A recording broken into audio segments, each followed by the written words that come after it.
Good afternoon. It is 2:59. I'm Joseph Bonanno live from the 104.5 The Zone Studios. The NBA playoffs continue tonight as the Pacers and Knicks are back at it for the Eastern Conference Finals. Indiana holds a 1-0 series lead after their comeback win in Game 1. Tip-off at Madison Square Garden is at 7 o'clock on TNT. Tennessee softball hosts Nebraska in the NCAA Softball Super Regional this weekend, with Game 1 of the best-of-3 series happening tonight. First pitch for the Lady Vols is at 7 o'clock on ESPN2. In Major League Baseball news, the Atlanta Braves have reinstated star outfielder Ronald Acuna Jr. from the injured list to make his 2025 debut tonight against the Padres 362 days after tearing his left ACL. And Tennessee baseball will rematch against Vanderbilt on Saturday in the SEC tournament semifinals. The Vols defeated number 1 Texas to advance. First pitch for that one is at noon. Fire Foundation Repair on whatever needs you need to visit USSTN.com. Breaking news at once on your home for the Titans and Balls. This is 104.5 The Zone.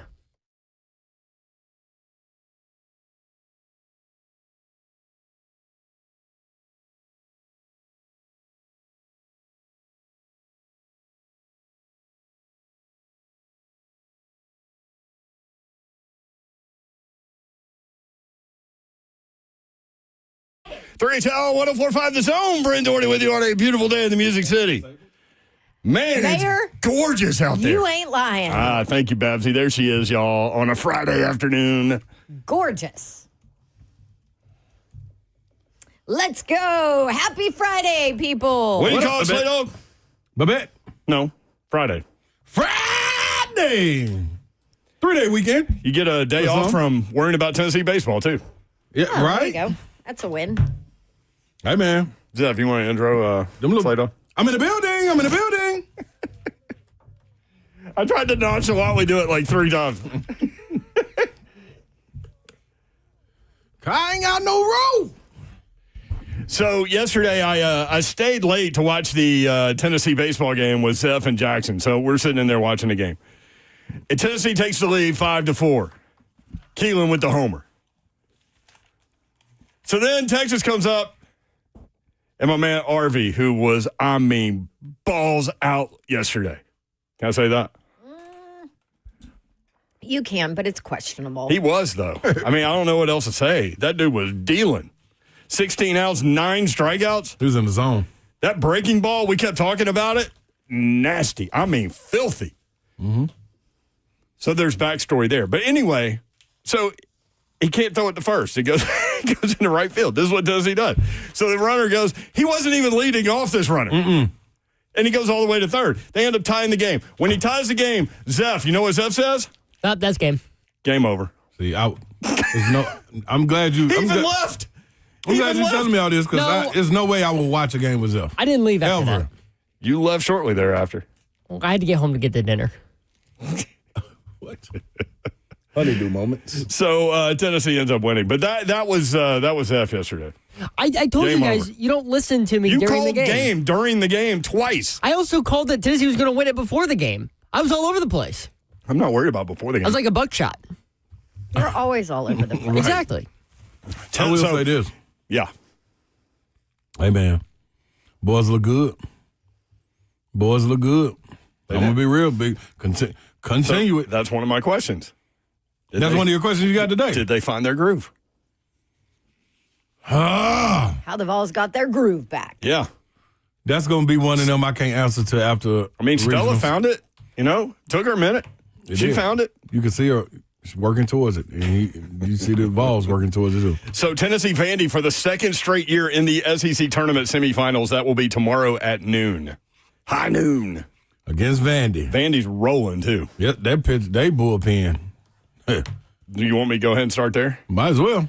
Vandy beat Oklahoma 6-1 to get to the semifinals. Vandy with an incredible bullpen. There you go, Slay. We didn't even share this with each other. Mm-mm. The Commodore relievers have 28 of the 40 wins. Wow. They only have 5 losses, the bullpen. 28 wins from the pen. Vanderbilt's bullpen, ERA, 4.17. That's number 5 in America. K percentage, strikeout percentage, 30%. That's number 2 in America. To give you an idea, with regard to Arvidsson, 16 outs, 9 strikeouts, that's 56.25% strikeout rate. That's ridiculous. Saves 19. That's number 5 in America. Vandy and Tennessee going at it. Texas coach Jim Schlossnagle was asked about Tennessee pitcher Brandon Arvidsson's breaking balls yesterday. He said, quote, "We were swinging at them. They weren't even in the strike zone." So that tells you how good he was. That's a great comment. That was a message to his hitters, too. Yeah, like y'all ain't listening. Arvidsson dominant against 1 seed Texas. Here's the thing. He signed with Texas out of junior college baseball. Mm-hmm. Switched to Tennessee after the coaching change in Austin. So Tony Vitello told him before the SEC tournament, he said, "We get to Texas, you're pitching." That was real. We had a pact, he said. Here's your I was about to say something crazy. Will the Vols now host a regional? I think We talked about it yesterday. did. If they could get the win over Texas, that would put them in position. And it has. They have 43 wins, 18 against SEC teams. Their RPI is 9. So we'll see. They currently would host right now, according to all of those publications. So the outside stuff, like it's a great venue, it's a great audience, it's a great crowd. Does that matter going into Super Regionals? Yeah, Yeah. always matters. I think success in the SEC. Regionals or Super has- Regionals? Regional, then Super Yeah, Regional. Super Regional. Okay. Yeah, you got to get out of the regional, then So you get that a would make Super sense, Regional. Joe. And it'd probably be against Arkansas again, maybe, is what it would line up currently. And you'd win, and that would be a 2 out of 3 series. Yeah. So we'll see. Tennessee Vandy, SEC baseball tournament, semifinals tomorrow at noon in Hoover, Alabama. Tennessee actually beat Vanderbilt in that round last year. Hey, man.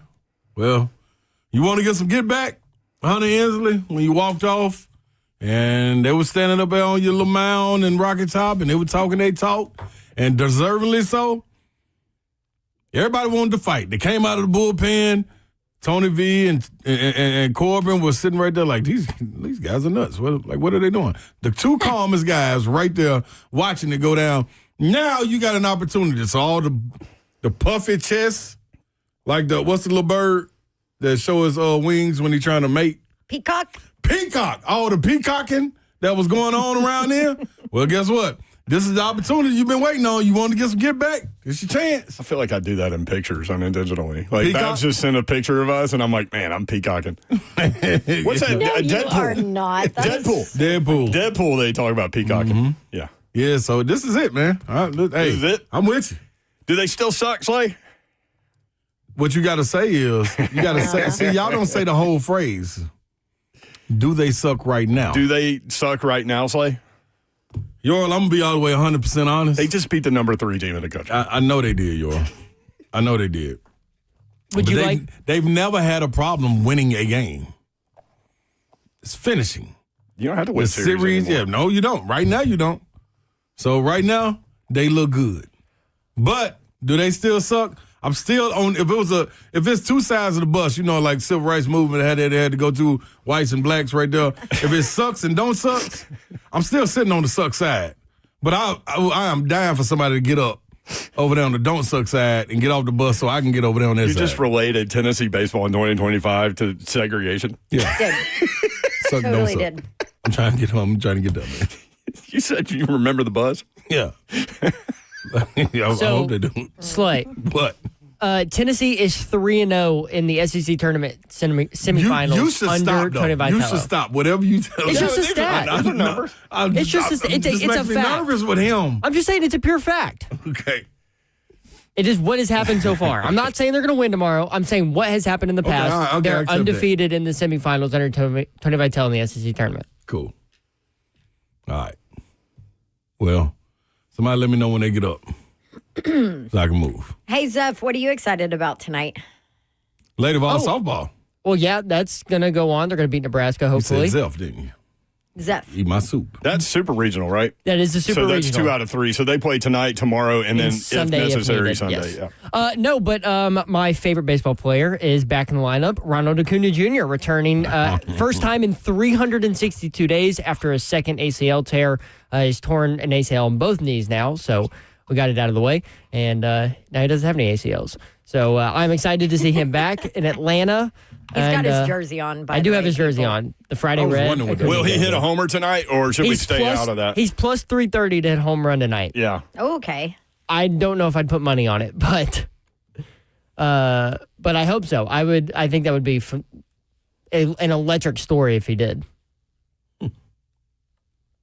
But I wouldn't put money on it. Just wanted to make sure you got your Ronald Love in there. Thank you. I put it in my sports update as well. Okay. Ronald Love. I say Ronald every day. That'd be a great name for a guy, right? Ronald Love. Oh, what would yeah. Ronald Love do? Or just Ronald. Yo, Ronnie Love here. He'd probably be like an overnight DJ. You Ronnie just changed Love. his name. You changed it, though. Ronald Yeah, Love. But you changed it to Ronnie Love. Ronnie Love, yeah. Yeah, you got That's that. the overnight DJ. Yeah, we used to say Ronald. I like Ronnie Love. Hey. Ronnie Love spinning the hits for you Can I tonight. call you Ronnie? No, I hate that. Has anybody done that before? Yeah, and I tell them I hate that. they try. Like, Who would call you Ronnie? Like a Coach teacher? Swift's daughter. Steph? Steph calls you Ronnie? Yeah. Really? Ronnie, Ronald. Hey, this, She never says just Slay or. this smoothie is really good, Slay Dog. Thank you Yeah. for it. Told By y'all. the way, find you a teammate who brings you smoothies on a Friday. There's some good stuff in the smoothie. Yesterday, you brought me a chicken sandwich. Today, it's a smoothie. Shout out to that guy Scott with the juice bar. This is the other thing. Juice Can we give bar is another where shout we out? got it? Yes, this is where we got it. So tell everybody what's in it. What is in this is strawberry, bananas, avocado, spinach. I'm It tastes missing like something. it tastes like peanut butter. Peanut It's called butter and peanut butter and jelly. peanut butter's in there. It's PB&J. It's called peanut butter and jelly. What ingredient am I missing? It's PB&J with spinach. I add the spinach. Spinach don't usually come in there, but I add the spinach just You to can't give us taste it. You can, at all, can you? I taste peanut butter. Superfood. Peanut butter and jelly. Uh, Ha! Hey, congrats to Robert Hassel from Independence High School. We talked about him getting called up. You know what he did on the first major league pitch he ever saw? Home run. Singled. Oh. No, but he got a hit. That's And good. he scored the game-winning run on a walk-off against the Braves. Listen, 2 out of 5. Did you go thumbs down to Robert Hassel? He's from here, dude. No. He's cool. Whatever. It's the Braves losing that I'm thumbs downing. Hey, shout out to Robert Hassel's the third's dad who listens to the show. What up? Bobby Hassel. He probably doesn't want to be called Bobby either. Bobby. Ronnie and Bobby. Uh-oh. What? Are you going to do more baseball play-by-play? Today?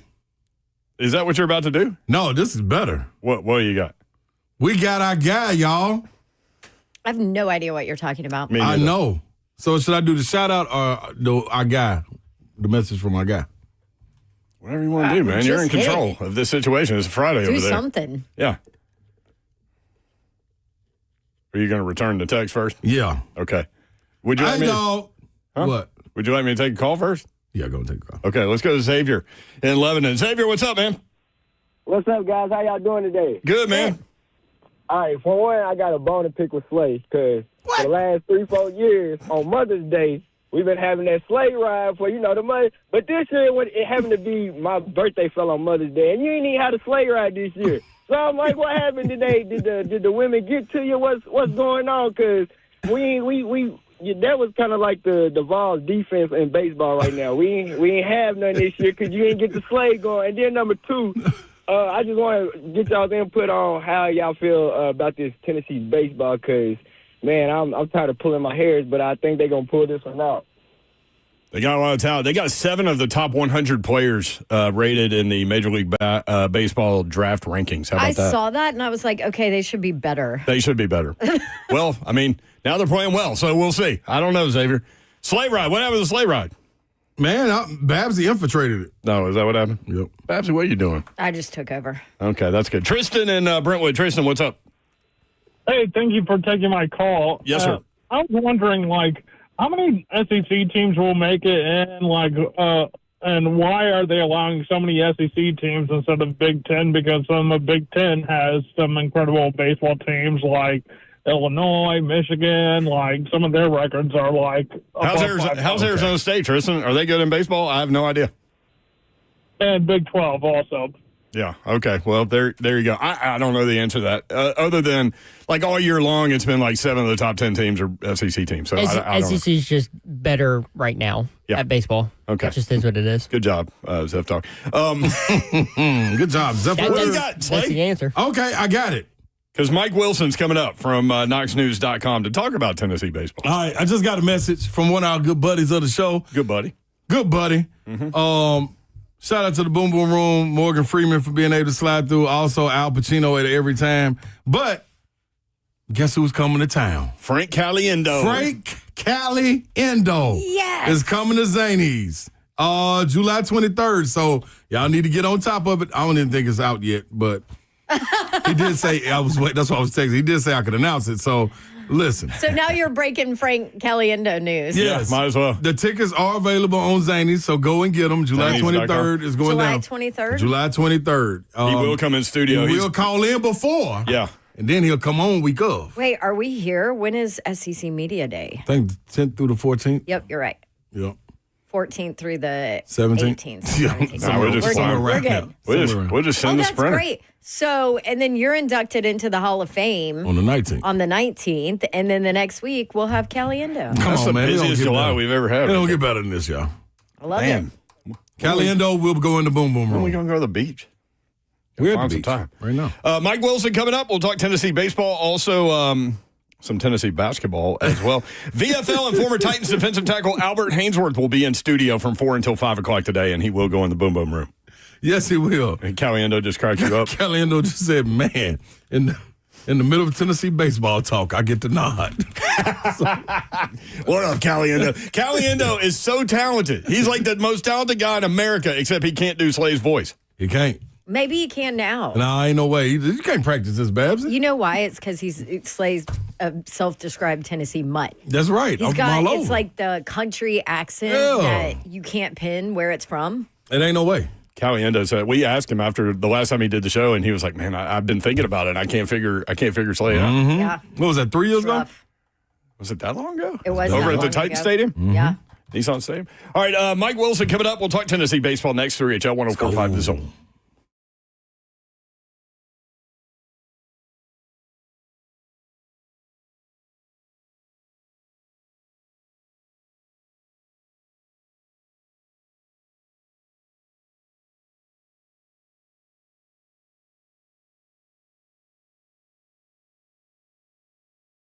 Man, all that rain we've had, you need United Structural Systems, USSTN.com. We've got more rain coming up, unfortunately, for Memorial Day weekend, Saturday, Sunday, Monday. And maybe you've got some waterproofing issues, some of the symptoms, standing water in your crawl space, musty odors, cracks in the basement floors, hardwood floors cupping. Your house may be trying to tell you something. Putting off a moisture issue in your home is bad for your health.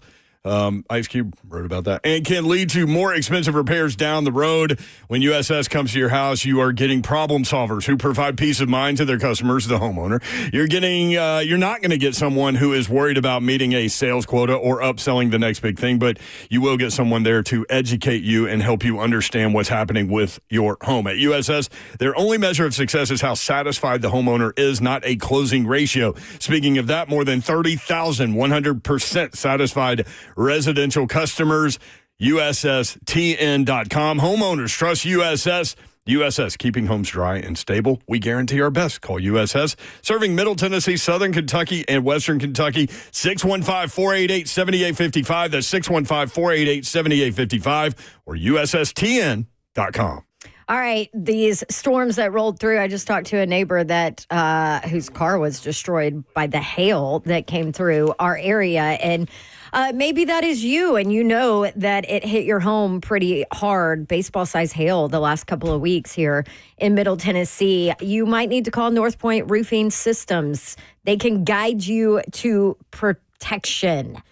And here's the deal with North Point Roofing Systems. They don't prematurely put a claim in to your insurance, and that makes no sense. They'll make sure that they come out. They do a free drone inspection to look at the health of your roof, which means nobody's getting on your roof to risk damaging it further, or fabricate damage or damaging an already vulnerable area. Nope. The drone they use is cutting edge. The AI software technology they use to diagnose the roof quality gives you honest feedback on the health of your roof. So go ahead and set up your appointment. They'll come out and do it for free. North Point Roofing Systems. And you can find them on their website to schedule that appointment. NorthPointRoofingSystems.com.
3HL 104.5 The Zone. Brett Doherty, Don Davenport, Ron Slay. The executive producer of 3HL is Zeph. What's up? He was convinced 2 different times during Tennessee, Texas yesterday that Tennessee was going to lose. And win. Called ball game twice. I was all over the place. You didn't call ball game when Tennessee hit the homer in the 9th inning. He's so emotional. Was that the 9th inning or the 10th inning? I mean, you saw why I didn't. Yeah. Yeah, but you did when Texas tied it. You had way more confidence in Texas than you did Tennessee. Meh. What is that? I mean, Tennessee has looked like hot garbage. Also, speaking of Dawn Davenport, What? if you wonder why we call her Babs, her middle name is Babette. Mm-hmm. I figured I'd throw that out there. No, the video of you doing, what is it called? Get a body get a... Bada get a. It's bada get a. I almost said it's bada get a witches. Body. That would have been a soundbite. That would have been Yeah. good. That would have been great on a Friday, Memorial Day weekend. I know. I think I need to keep my job, though. Can people see that little video of her dancing and doing the cheer? Yes, on all of our social media accounts. It is phenomenal.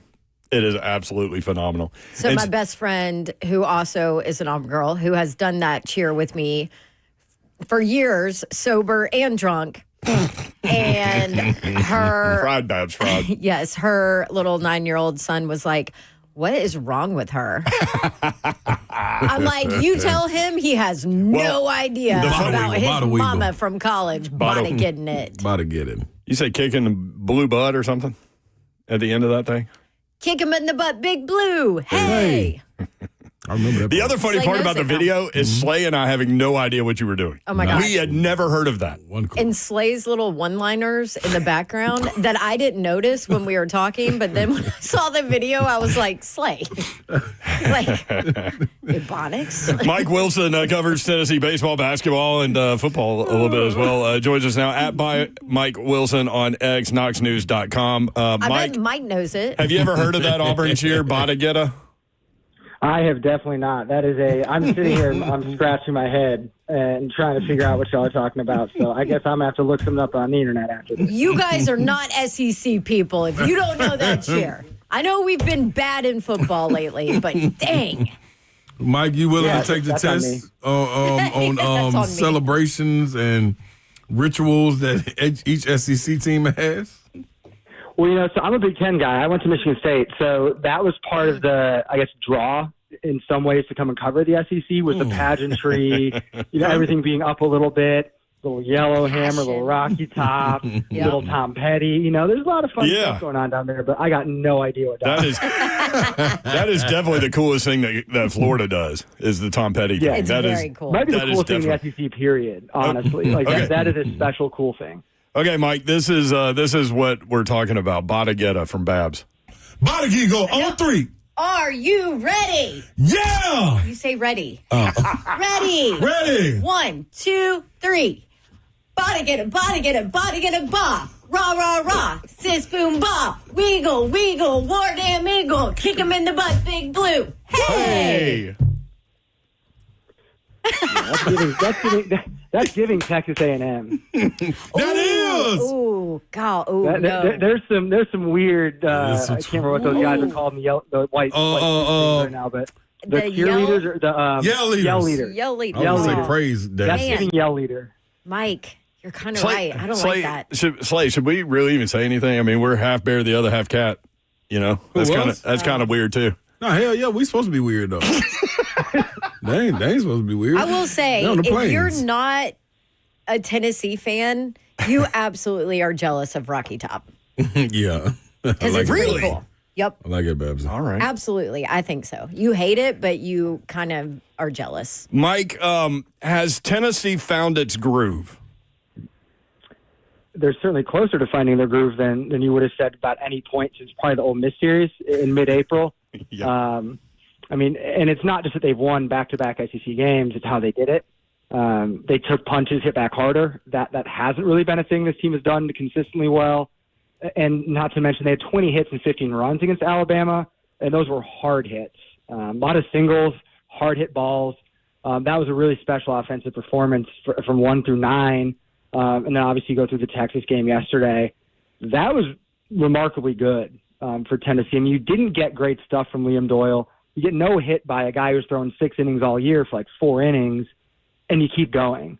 I thought the attitude, the resilience, the stones that Tennessee played with was really new. And honestly, they're playing like the team I thought they should have been all season, and obviously now they're doing it at a good time. It's so funny that you said that because I said earlier that Brandon Arvidsson pitched balls out yesterday.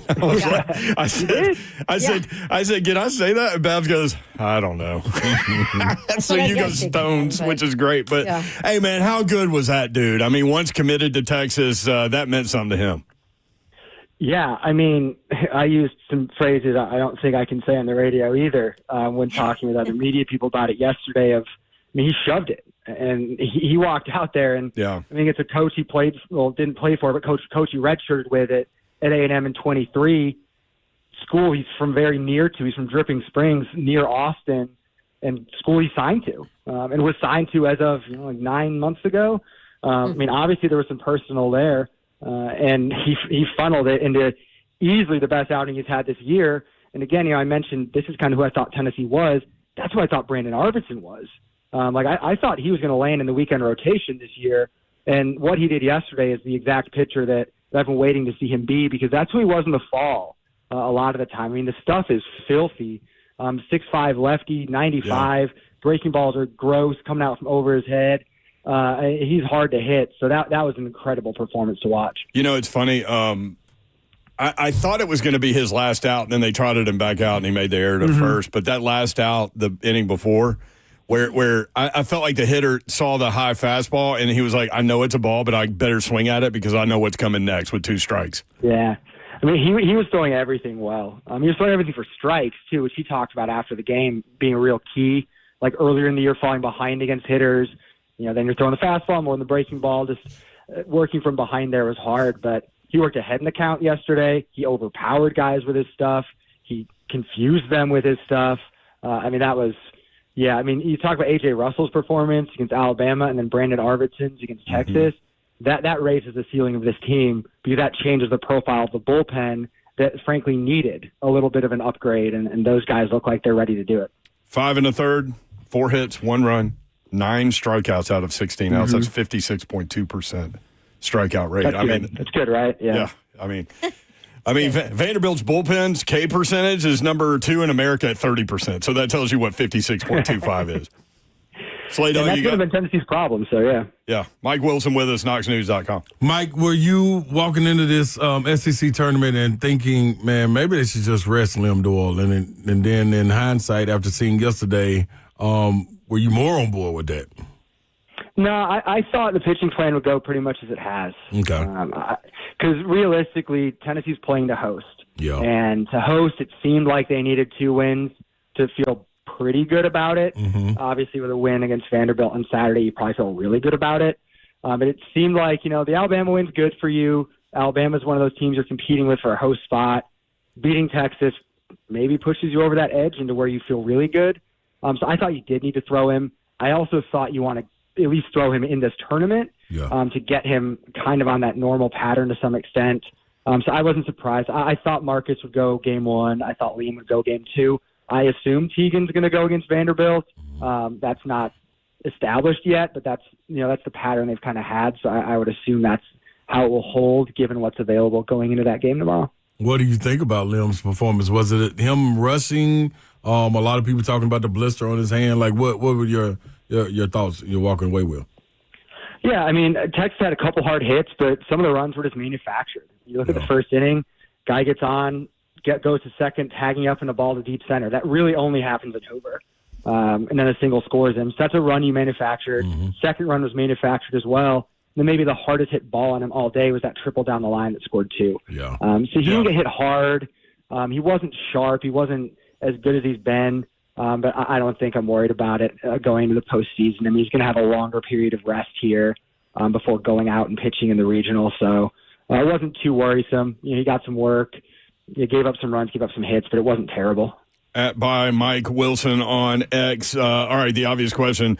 We were talking about this yesterday. Maybe a win against the 1 seed in Texas gets some host opportunity in the regional. 43 wins, 18 against SEC teams. RPI is now 9. Do you think they host at this point, win or lose tomorrow? I mean, you'd think so, but I guess it really comes down to how does the committee value these wins in Hoover versus losing 6 of the final 7 regular season series. That's probably coming into play there somewhere. The series winning against Alabama maybe factors in because that's a team you're battling with to host. Mm-hmm. I think they're going to be in that hosting group now in that top 16 seeds. Again, you'd feel a lot better about it with one more win. You'd probably feel really good about it with one more win. But yeah, it comes down to what's the committee going to decide to value, the way that Tennessee closed the regular season or the way that they're playing in Hoover. And yeah, that resume as a whole, the total number of wins, the SEC wins, the RPI. But yeah, I mean, the win against Texas, that's a nice little, hey, look at us right at the end of the season to try to make that case. Tennessee Vandy in the semifinals tomorrow at noon Central Time on the SEC Network. Quick basketball question or two, real this quick. tournament's kind of like basketball. Yeah. That rating you just talked about. For sure. Mm-hmm. Quick basketball question or two. Does Zakai Ziegler have a chance with that lawsuit? It's an interesting Rain on the parade, Mike. Why don't you? It's an interesting argument to make. I will say that up front. I see the logic behind it. I think if Zakai Ziegler is going to argue for a 5th year, that's the argument that probably makes the most sense. I mean, the COVID year, he's the first year in the NIL space not get a 5th year. His most valuable year is the 5th year. Like I get it.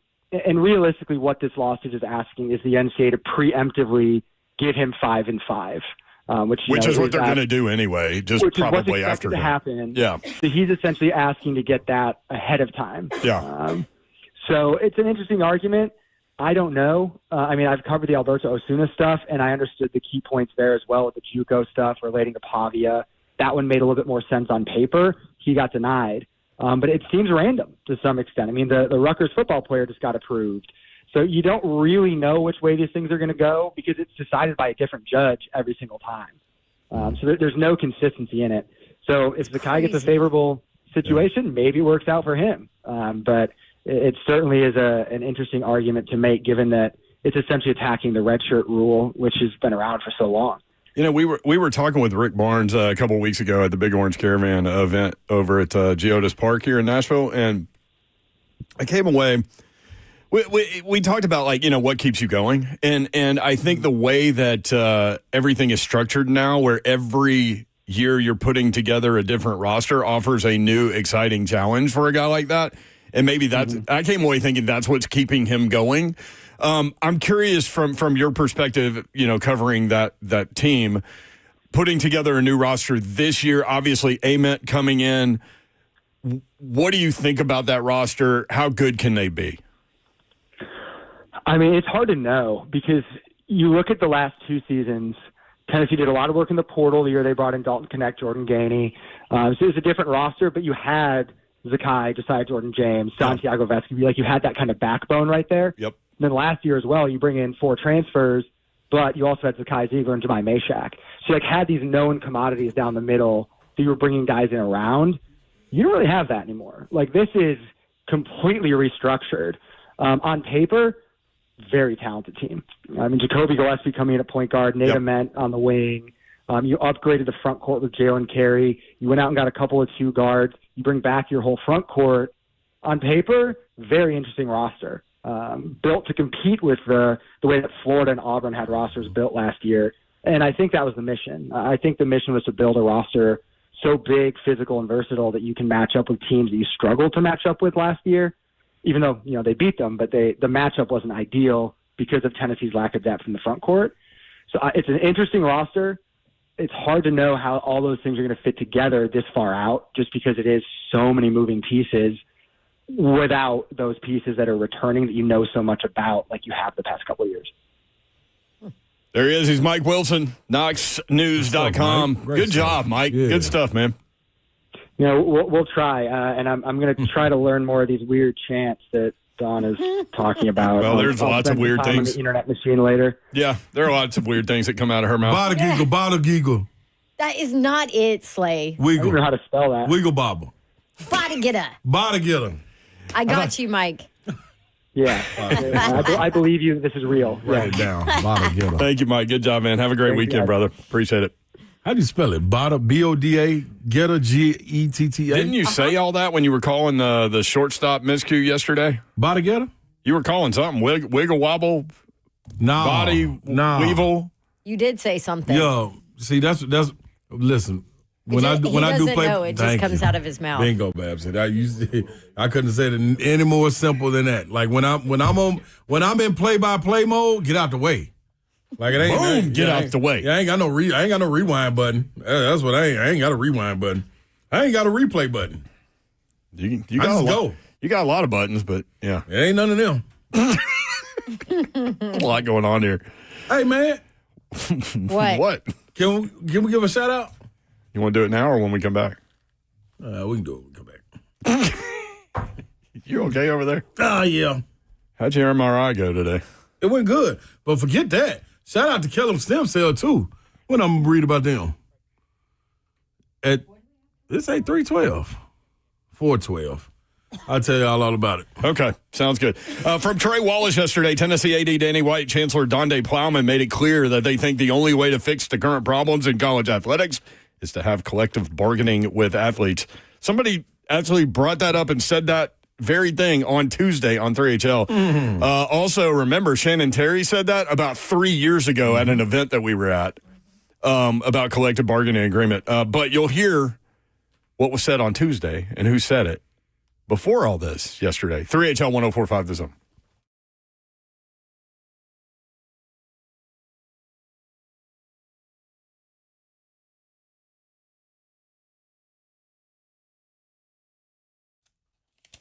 All right.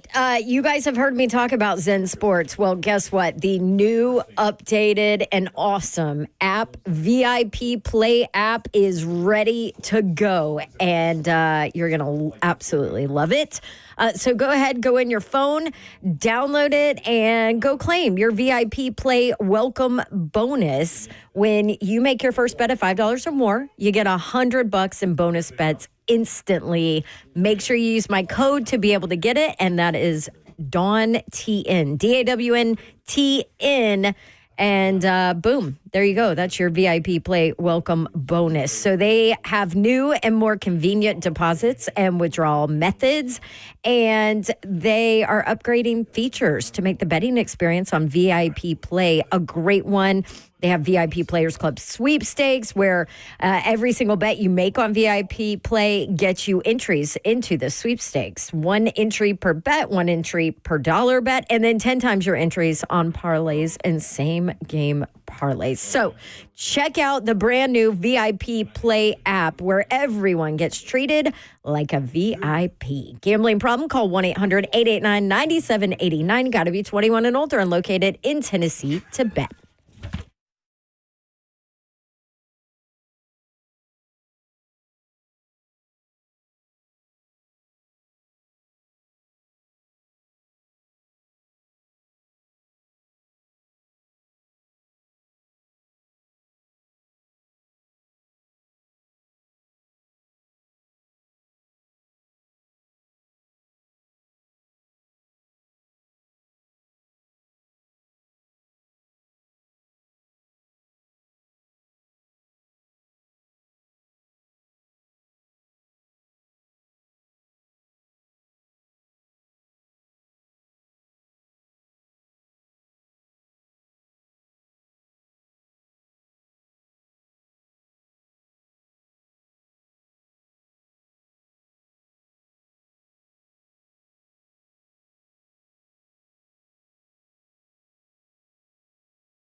3HL 104.5 The Zone, Britt Doherty, Don Davenport, Ron Slay. You've got a shout-out before we get into some of those college athletic stuff. I do, man. We got to give a big shout-out from Unc and them down the street. Yep.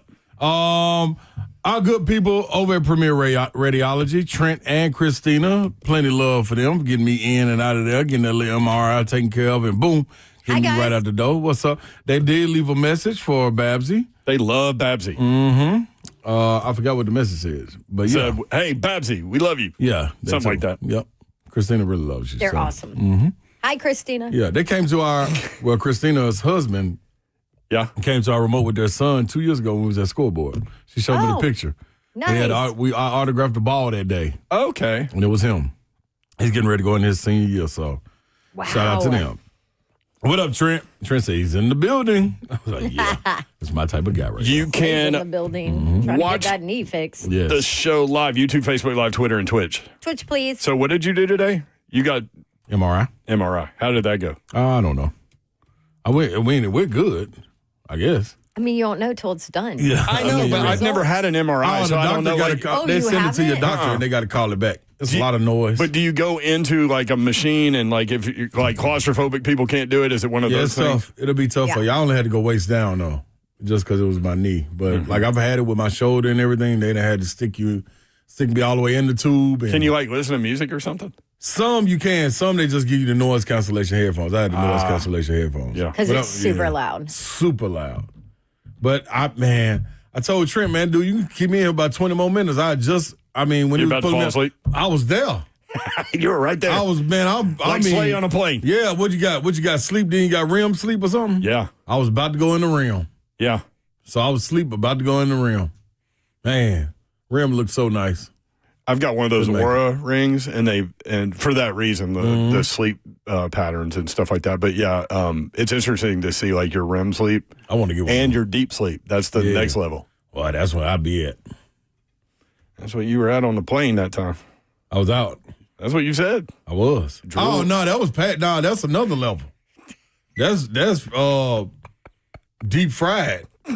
Deep fried sleep right there. That's deep fried turkey. Yeah, I'm in the grease in that one. No, yeah, it wasn't no getting me up off that one. You said you could feel yourself sweating even though you were sleeping. And then I went out. Bucket of water of sweat poured on me.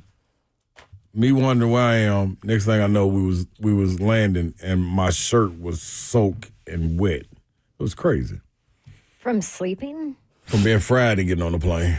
Mm-hmm. I mean, the elevation intensifies the friedness. Well, I was every bit of intense. Intensity was there. Trey Wallace yesterday wrote about Tennessee and Tennessee AD Danny White and Chancellor Donde Plowman made it clear that they think the only way to fix the current problem in college athletics is to have collective bargaining with athletes. You know who else said that on 3HL 2 days before yesterday? Who? Chris Lowe said it. I tell you what an AD in the league told me, and I won't say who today. We're talking about this morning. He said this is like watching a movie that's a 6-hour-long movie. So imagine one that's 2 hours longer than that. Yeah. And it goes in circles. The movie goes in circles and circles, and you're trying to figure it out. And finally you get to like hour 5, and you're like, man, can't this thing just end finally? Yeah. That's sort of where we are now in college sports. It's going all proposals and court cases. And we're going to sue you, and no, you sue us, we're going to sue you. Nobody knows what it's going to look like. And Jay Billis, who's a heck of a lot smarter than me, was on this morning, I think, with one of my compadres, and he said what I agree with. And I know that college chancellors and presidents and some commissioners don't agree with this.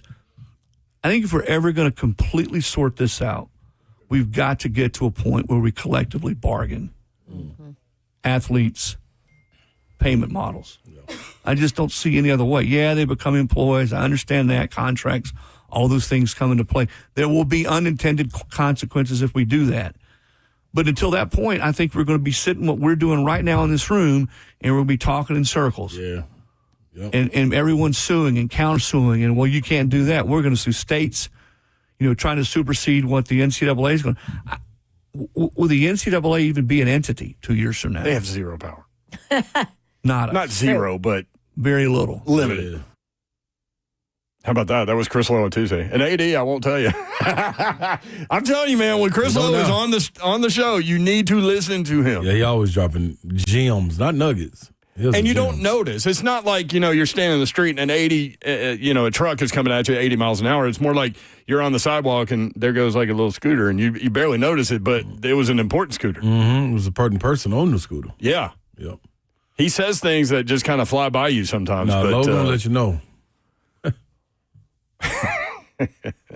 So subtle. I was like, Logan will let you know.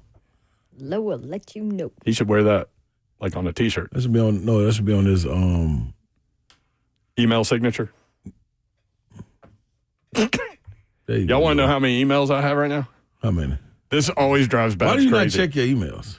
I don't know. I guess I feel like, I'll sit down and do it tonight. And then I don't. This makes Babs, like, she already has anxiety issues. Do me the same. Babs, you ready? Ugh. 1,473. Why? You want to know how many I have in my work email? Oh, well, I'm pretty sure you haven't checked that in about 2 years. 761. Oh, that's not bad, considering. I felt like I needed to check that one because I think we had one of those corporate HR training session things that we had to do. Yeah. So that's why I went through that one. But Oh, yeah, you had to. I keep mine clean. It messes with my head if I don't. Yeah. by the way, Reese and Laura on hold. They're gonna come on at some point a little bit later. They get mad when I go to them too quickly. But Reese is going to take credit for Tennessee winning the last two baseball games, is what I've been told. What? How? Like, Reese, this is so easy to be said because in hindsight, we don't know. Like, you can make this all up. Do you think that Reese has ever heard of Bodegetta? No way. I don't know, y'all. Just kind of up Reese Alley. Reese is in deep into college sports, dog. Yeah, he is. Think about like all the little history you know about. Is it Western Kentucky that he likes, that Laura cheers for? Yeah. Like he into sports. He hates Kentucky. Stuff going on in Chattanooga, SEC, everywhere. They both hate Kentucky and love Western Kentucky. And they hate MTSU. Okay, then I bet he does know. That's where I'm going. I'm telling y'all, you shock you. Do you think Albert Haynesworth knows? Not by no stretch. Negative. The big dog, Albert Haynesworth, in studio the next hour. Stay tuned, 3HL.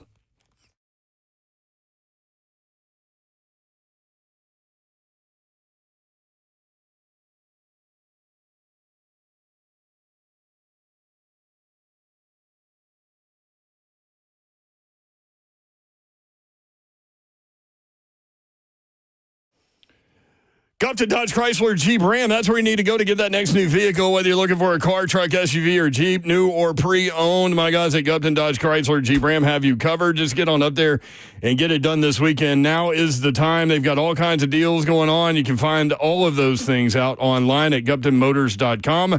That's GuptonMotors.com. All the dealership information, address, phone number, inventory is right there, including all the deals that they have going on, which include employee pricing and rebates on most all-new vehicles. All 2025 Ram 1500s and 2024 Ram heavy-duty trucks. Jeep Wrangler, Gladiator, Grand Cherokee, all the good stuff they got going on. But, again, you can find out at GuptonMotors.com. 3450 Tom Austin Highway in beautiful Springfield, Tennessee. Just 30 minutes from downtown Nashville. Best vehicle buying experience you will have ever had. This is the weekend to go get it done. Go see my friend Daniel Gupton and his crew. They'll point you in the right direction. Take your test drive. Go inside. They'll help make the numbers work. It'll be that easy. That's Gupton Dodge Chrysler Jeep Ram. What's happening, good people? Big trucks happen to hit little cars, or big trucks or hit big trucks. Or listen, what I'm trying to tell you is a lot of damage can happen with these trucks. And if you're involved in this, then you need to have somebody online and on deck, ready to get out there and fight for you. That's Bart Durham Injury Law. When these trucks collide, man, it's a problem, and it's not a fair fight. What else is not a fair fight? You versus the insurance companies. So you better believe trucking companies have teams of lawyers working to pay you as little as possible. That's where Bart Durham Injury Law comes in, and Blair Dorman and his team know how to take on trucking companies. They fight for the compensation you deserve. They come out the corner, and they don't take no for an answer. Now, if you are someone you love, has been in a big truck accident, don't go at it alone. Call 615-242-9000. That's 615-242-9000 today at Bart Durham Injury Law, protecting the injured, fighting for what's right, because you deserve to be paid.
Good afternoon. It's 4 o'clock. I'm Joseph Bonanno live from the 104.5 The Zone Studios. The NBA playoffs continue tonight as the Pacers and Knicks are back at it for Game 2 of the Eastern Conference Finals. Indiana holds a 1-0 series lead after their comeback win in Game 1. Tip-off at Madison Square Garden is at 7 p.m. on TNT. Tennessee softball hosting Nebraska in the NCAA Softball Super Regional this weekend. Game 1 of the best-of-3 series tonight. First pitch for the Lady Vols is at 7 o'clock on ESPN2. In Major League Baseball news, the Atlanta Braves have reinstated star outfielder Ronald Acuna Jr. from the injured list to make his 2025 debut against the Padres. 362 days after tearing his left ACL, Acuna is leading off and playing right field for Atlanta. Tennessee baseball will rematch against Vanderbilt on Saturday in the SEC tournament semifinals. The Vols defeated number 1 Texas to advance. First pitch for that one will be at noon. For our foundation repair, whatever you need, you need to visit USSTN.com. Breaking news at once on your home for the Titans and Vols. This is 104.5 The Zone.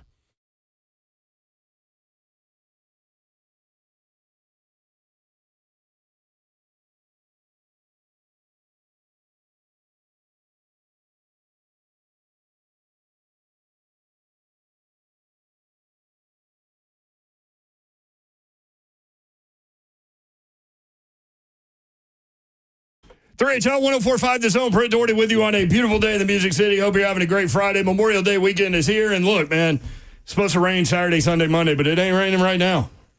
That is for sure. Babsy Davenport is here, y'all. What up? Happy Friday. What up, Babsy? Let's go. I've got a stat for you a little bit later, Babs. Okay. I love stats. It's from SEC Mike. Who has the best home field advantage in the SEC and football over the last 6 years? Auburn kind of down the list a little bit there. Yeah, because we've sucked. Slay Dog is here. I'm in the building. Come on, Zelfer. Ooh. Come on, dog. Feeling that What's up with the little delay, man? Come on, dog. I can't get in my my Twitter X account on my computer no more. I don't know my codes. So what does that mean? I'm on it on my phone. I just can't get it on there. I like to be able to get on it on my computer too. It's random. But Did everybody need to hear that? I was kind of thinking out loud right there, wasn't I? Beth is always here for you. Yeah, that's my girl. You can watch us on live, YouTube, Facebook Live, Twitter, and Twitch. Twitch, please. Candy B says, I have 22,786 unread emails over 3 accounts. Candy, I can't. Too much going on right there. When I have like 32, I freak out. Now, do I respond to most of them? No. No way possible. No. There is a really big Just dude ask our sitting next to Slay Dog, VFL, former NFL defensive tackle, Titans defensive tackle, Albert Haynesworth in studio. What up, Big Al? How are you, man? Hey, thanks for having me on. I feel like we need a Big Al intro. You're supposed to have one. Yeah. Where is it at, Zeph? Zeph, do we have one? One like yours? I do not have one. Wah, wah, wah. I'm sorry. Al, if you were a baseball player, what would your walk-up music be, do you think? We the best. That's a good one. Oh, yeah. I'm with it. We'll work that in. What's up, man? How are you? It's good to see you. I'm good. Just recovering from all these graduations. Oh my gosh. I mean, when they come through, when the graduations come through, man, like it's relentless. Well, that and listen, prom. It's because nowadays you got like kindergarten graduation, 3rd grade graduation, You're right. 6th grade. You're right about that. I ain't thinking about that. And then like the only real graduation that should be celebrated, which is high school. High school. Yeah. Everybody Did you gets have all that? I don't think I did. No, well, my biggest one, of course, was Avery, Albert Haynesworth the fourth, graduating. Yeah, from high school. High school, right? So Zeph was there, and he texted us. And he was like, 7th grade. 8th. he was like, Big Al's here. Did you know he has a son graduating? We're like, yeah. Yep, we do, so. What's he doing? He's talking about going to Maryville for like a year. You know, like we had to have a long talk, and he's like wanted to see if he wanted to continue to play football because he's been hurt. Not even hurt. I'd say injured his last 2.5 years in high school. And before that, he had offers from Kentucky, Oklahoma. He's an athlete. Yeah. But, Tough, yeah. since that injury, literally, doctor botched his nerve, so severed his nerve. So jeez. Yeah, it's a big thing. So Yikes! I told him if he wants to play, we can do a couple things. Go to JUCO and get him back right, and then he can go on and play in college. Position? Is he a defensive guy? He needs to be. He thinks he's like a Derrick Henry. I was like, dude, there's only one Derrick Henry. Ain't number one king, man. Yeah. So That is true. linebacker. He's a good linebacker. He's a headhunter. He likes that contact. I like it. I don't know where he gets it from. I wonder how No clue. Right. Yeah. How would you change? How would that have changed our sports, man, in our era if JUCO didn't matter for 2 years? Like you still were able to come in and still have 4 years. Like it didn't count as Yeah, it don't count. Like I got it Everything's now. They different don't now. count. That's nuts, dog. That's nuts. I tell you what, that we had a bunch of first rounders at UT. Immediately. I mean, immediately, dog. Like, woo. I mean, back then you had Prop 48 and all that other Everything. stuff you had to deal with. Yeah. Like eligibility stuff. That's wild, dog. Yeah. That's wild. What you think, Al? NIL, in our era, I was going to ask you this in the Boom Boom Room, but I'm going to ask you now. What do you think in NIL era, what it would have been like on campus with us? Oh, wow. Because it was already, pretty. It was already like the basketball dudes. They always had nice cars, bro. Like, See? hey, the basketball boys always came out with flashy cars. Come on, Al, jewelry, man. all Stop that that, stuff. dog. Hey, we hanging out with them. We they bodyguards. Like, I we tell get you paid what. from them. Tell you what, we know that's a lie. I knew that was coming. What? That's a good one. See, Coach Foreman talked to him always deflect, man. That was pretty good. Pretty good right there. Albert Haynesworth with us in studio. At what point did you know you had a shot at something big sports-wise? Like, how old were you, do you think? Was it pretty early? Yeah, I mean, I remember my mom. She's telling me this. I can't remember how old I was. I'm guessing probably like 7 or 8. And she said we were watching an NFL game, and she said I was laying on the floor. You know, that's when you had the big box TV on the floor and stuff like that. Yeah. I was laying on the floor watching this game, and she said I just turned around. She's like, and it said to her, she's like, I'm gonna do that. And then Just she said- matter of factly. Yeah, she's like, I just said I'm gonna do that, and then turned back around and watched. Just continue watching. So yeah, I mean, it was always what the next step was. So you know, you go into playing junior varsity, then you go up to varsity, and then you know you got to be the best at that. Then you go to college. You go to college, and then be the best at that. Then it's the NFL, and then it's about like going to the top at the NFL. Yeah. So yeah, it was just always a progression. And you were always special, right? Oh, of course I am. I mean, Were you always one of the bigger kids, though? like as a kid, though, everybody always knew like a Albert. You know, it was crazy. So like I was saying, my son, you know, played running back. Well, I didn't put my hand on the ground until I got to junior high. And then I tried out for running back. And the coach, like I'm over there in the line with the running backs. And the coach's like, what are you doing? You need to get over there. I'm like, I'm a running back. What do you mean? Well, they have weight limits, right? I mean, not in junior high. Not junior That's high. cool. That was good. Yeah. So Junior pro, yeah. that was my first time putting a hand on the ground. Well, I guess that coach knew what he was doing, huh? Yeah, I guess. But I would have been a hell of a running back then. Can you I imagine? would have been the first D. Henry. Yeah. Can you imagine? Hey, that would have been dope. Albert Haynesworth on the carry Yeah. 76 yards, gone. with 8 guys on his back. Easy work. Oh, don't. Hey, I had that speed too. No, y'all were different. Yeah. Did you play other sports too? Growing up? I played basketball, but it was more like I was the enforcer. You know, I was telling. Room. Yeah, There you go. I was telling my oldest son. So my oldest son is a basketball player, like awesome. Now, Shari, he's 6'7". He's my height. Wow. Oh yeah. Wow. He grew up like 2 inches after high school, and he just slimmed Is down. he a but guard? he could be a 2 or 3. Wow. Yeah. Okay. Yeah. He's got handles and everything, but Is that what you were? 2 or 3? no, I was that center. I'll be down here. Y'all come in here, you're going to deal with me. That's all it was. Let's just scare people from coming in the paint. Oh yeah, and then my uncle was the head coach of a basketball team. So yeah, I was an enforcer. But just to say that, like I wasn't good enough to play basketball my junior year. I mean, not my junior year, my junior high years, because my other uncle was a head coach of junior high team. I got cut twice. 7th and 8th grade. Yes. They care nothing about their relationship. Get up out of here, dog. I mean, that's harsh. I wonder what those conversations were like. No, it was all right because I know I wasn't like that good, because I focused more on football. Yeah. But so, it's just like, you're not mad. It's like, no. You know what I mean? But I just like to work out in football, in basketball, running up and down and, and the footwork and all that stuff. So that's what helped me.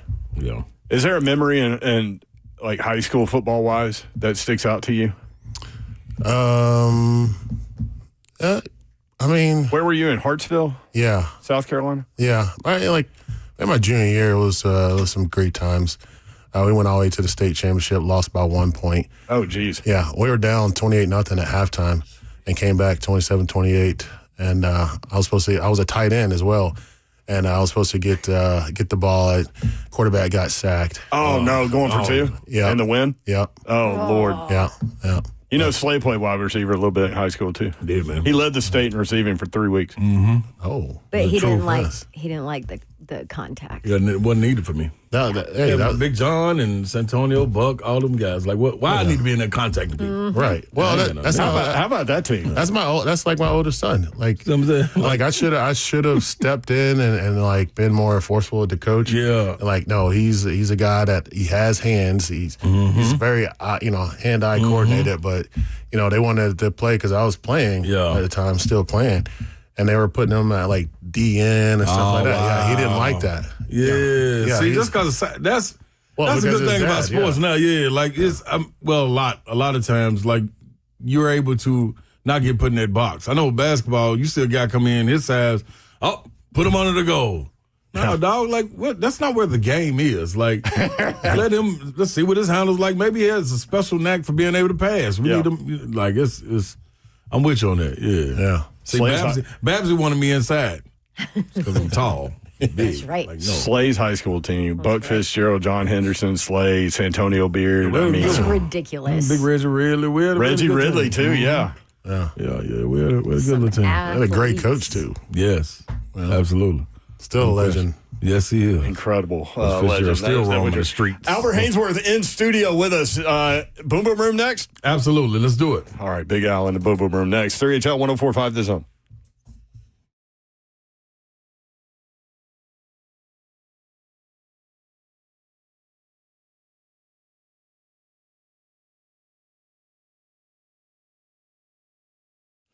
All right, temperatures starting to heat up, and maybe you know that your windows and doors are failing you and you've been putting it off. Now is a great time to call my friends at Pella Windows and Doors of Nashville, celebrating 100 years in business this year, which means you know that they do things right. You know that people love them, and you know that they will take care of you. I've used them for multiple projects, and they're the best. Google reviews 4.9, and there is a ton of them. Everything manufactured right here in the U.S., and they have the staff in place to support you, the customer. They back up everything with warranty, lifetime warranties on the products, and then a 10-year labor warranty, which is leading in the industry. And then on top of it, we got the Dawn deal for you going on. Pella Windows and Doors of Nashville. If you know that you need new windows and doors, make sure you give them a call and tell them you want the Dawn deal. And for May, it's 50% off qualifying installations and 0% APR for 36 months. Ask them for details. Schedule your free consultation online. PellaNashville.com. What's happening, y'all? Big Slay coming to you with KellumStemCellInstitute.com. You understand that your body, your cells, your solution, it all makes up the therapy that you need to go get. Now, this stem cell therapy, not treatment, therapy, that you're going to get, it cuts the healing process in half. Also, they're stored for future and continued use. So say you're 15 years old and they extract them, they use the stem cells, they store them. Now, you understand this, at 27, if you go out and have an accident, car accident, athletic accident, whatever it may be, those stem cells are used from when you're 15 years old. So wouldn't we all want to be healed a little quicker? Imagine if you talk to your 15-year-old self and say, I need them stem cells to help me.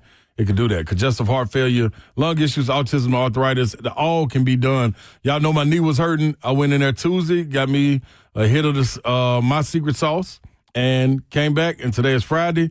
Feel like I took 30 of leave. I'm back popping. 615-850-4415. That's the number for your consultation. KellumStemCellInstitute.com.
What is going on here?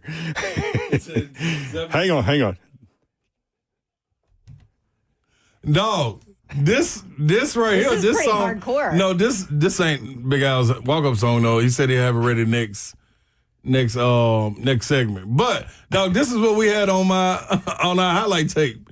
1999. Really? Yep. That's funny. Oak Hill Academy, dog. This was the music they picked for our highlight film. When it came Run on, DMC. it was like, dog, who picked this song? Like, out of all the songs to pick, y'all didn't ask us as players none of the songs. Y'all just picked this. It's cool, but that ain't That's what a was bad A song. Babsy. For us at 18 years old, like, that's not what we're looking for. It was so much out. It was Juvenile was out. Like, Jay-Z was out. It was so much Okay, more. but the name of it is like Kings. Yeah, but we needed our era in it. Okay. Rhonda on YouTube, Albert Haynesworth is the dude, exclamation points. Top tier Haynesworth in the house. Black Wookie says, Big Zeph energy in all caps. I don't know what that means. Yeah? Me neither. Nobody knows. You got a lot of energy back there? No, I think he was talking about yesterday after I called that Tennessee win, despite what y'all say I did or did not do. Oh, you didn't. Yeah. Hey, you got on You me for also saying called the loss like 5 minutes later. that's true, but we Exactly. don't listen to what I said during the game. Guys, you got to think only before and after the game. Al, How about never, we just don't listen to you? never watch That's a fair. Tennessee sporting event with that dude in there. Never. Oh, really? Yeah. It's like you're Two different off times during the limits. baseball game yesterday, he called ball game because Texas did something. Oh, God. he's one of those. Hey, you can never lose faith in Coach V. Come on now. Right. Yeah. How about this question in the chat? Might as well go big, right? Does Al wish he stayed with the Titans? Hell yeah. Really? Yeah. Absolutely. I think you said that last time you were on. Absolutely. You ended up in a situation where Terrible. you went from a 4-3 defensive tackle that got up the field to 3-4 like nose. Like they didn't utilize what you were great at. So I kept wondering, like, why did they pay this guy to come do this? I don't know. No refund, though. Can't get that back, can you? Did I you love the voice game. concerns about that? at all? Absolutely. Okay. Like the entire time. Like from day one. The entire time. Yeah. Absolutely. Yeah. I mean, it's just Not shocking my that position. they didn't switch or do something or, you know? Listen, if I'm looking to bring Albert Haynesworth in, I'm going to a 4-3. Right. And I'm going to allow him to be destructive because those previous 2 years were, I've told you this, and I'm not the only one that said it, but maybe the two most destructive defensive tackle seasons in NFL history. Mm-hmm. Oh, let's let him play nose. Yeah. But that's why, and that's why everyone's like, "Oh, it was contract year." I'm like, no, actually, he went to a situation where they completely utilized him differently, and it was dumb. Right, and people ask us about that, and I'm glad you clarified that last time. But for people that weren't listening, it had a lot more to do with you working on your game than contract year stuff, right? Oh, yeah. So what did you discover in your game that enabled you to become that kind of player? Well, really, it's just You were like good before, but I started working out by myself, and so I hired a trainer, Chip Smith, out of which everybody's heard of, Chip Smith out of Atlanta, CES, and his son came down, and we just did our one-on-one stuff. And I mean, like one thing that is different. I'm not knocking on the NFL like strength coaches or anything like that, but you got 50 guys, or you got really like 100 guys, right? That you're working out. How can you specialize in everything? So you're doing just this blanket kind of workout and not specialize. So when I had my own trainer, it was specialized. So you saw me more explosive. You saw me like use my hands more. It didn't have anything to do about the contract, because like to me, I already had my toys. I was already coach. I was like, oh yeah, I'm in a good spot. Yeah, I had my toys. Yeah, so I'm good. But it was really just the workout was different. And that's what really helped me excel, in the game. I loved what you said too. You said, and I'm paraphrasing, correct me if I'm wrong, but you discovered like my first two steps are going to be explosive, and it doesn't matter if it's a pass play or a run play. I'm there. Yeah, absolutely. Like it doesn't matter. It's the same thing. Like I said, I'd love to get my hands on like Jeff and Sweat. Big Sweat, because they can make them just monsters. I mean, they're already extremely strong. Yeah. I mean, they're a lot stronger than I am, but I was more explosive, and then the way I used it was to like separate the line. So, because you look at the offensive line, they're moving as a unit. Well, when you put them on different levels, now that unit has broken down. Now you're having the running backs and the quarterback having to be able to like adjust to it, and then you got people in their face. So you break one part of that unit down. Now you're breaking another part. So you're taking off their timing, and then that's how plays are made. Yeah. Is it a freedom that comes with that once a coach sees you can do that, or is the defense at that time where y'all schemed for that, or it was like, all right, Al, you gonna do your thing, everybody else, y'all got y'all direction that you're gonna go, or like what was it? Like what made you be able to say, all right, I'm gonna take it this way, and everybody else will just fall in line behind me? Actually, it is all of it, to be honest, because Schwartz, like Jim Schwartz, like he was like, hey, I'm gonna stop calling so many blitzes because I see what you're doing. Right. And then as I was doing the workouts, like the specialized workouts, and then like Keith, so I had Keith Bullock behind me. So Keith was like, look, I don't care what gap you stay in, just stay in that gap. Yeah. And then he was just like, because I'll cover you. Because he can watch it. Yeah, I'm 5 yards behind you. So if you stand in one gap and it's not my gap, but then he's like, I'll fill that one. So I had a linebacker was extremely smart and knew how to back me up. So we were never wrong. Yeah. Yeah. That makes sense right there. So you guys were just kind of playing games off each other a little bit. Well, I mean, not that I would tell him anything, but he would just see what I'm doing, and then he's gonna read off of it. Yeah, yeah. When y'all got in the film room, was it when they noticed it? Like you said, Schwartz saw what you were doing. Did he just what was film session like? Was it a lot of replays with the red dot on you? Like, hey, y'all, look at what Al is doing right here. No, I mean not as much because we don't like single out, but it's just like, I mean, it wasn't like wasn't talked about. Yeah, okay. Because you could see what Keith was doing, so like we're never wrong. Right. So they're not gonna fuss it like, you need to stay in this gap, because this gap is open because Keith covering that gap. Love it. But I bet those guys love the ability to play base defense a lot. You know what I mean? Oh yeah, we didn't call from a blitzes. Secondary perspective. Oh, they only called like probably 2 or 3 coverages. I mean, literally, like seriously, like it was just crazy. us. We only called 2 or 3 coverages, and then we basically like on pass, we called our own front. So like our D line, we called our own front, what we're running, and everything like that. And then I mean, literally, he just called in the coverage, and and the play. I mean, that's it. Can you put into words what that felt like? Like just the individual domination that you were able to achieve at your position at that level, at the highest level of, like, I'm just thinking about, people listening and they do whatever job they do and they try to do it the best they can every day. But I'm just curious, like when you're moving really huge dudes like that, like what did it feel like to be that dominant? I mean, honestly, I didn't really think about it that way because it was just a unit. So because I didn't make every play or anything like that, but I have my other guys that could make plays just as well. So But if you could push the pocket or something like that, Yeah, I mean, not make the quarterbacks be able to step up. You got to keep dropping back. Now you got like Javon Curse, you got Kyle Vandenbosch coming off the edge, and you can't stay back there because a guy can't block you so long. And then you got our DBs that only got to cover for 2 or 3 seconds. Okay.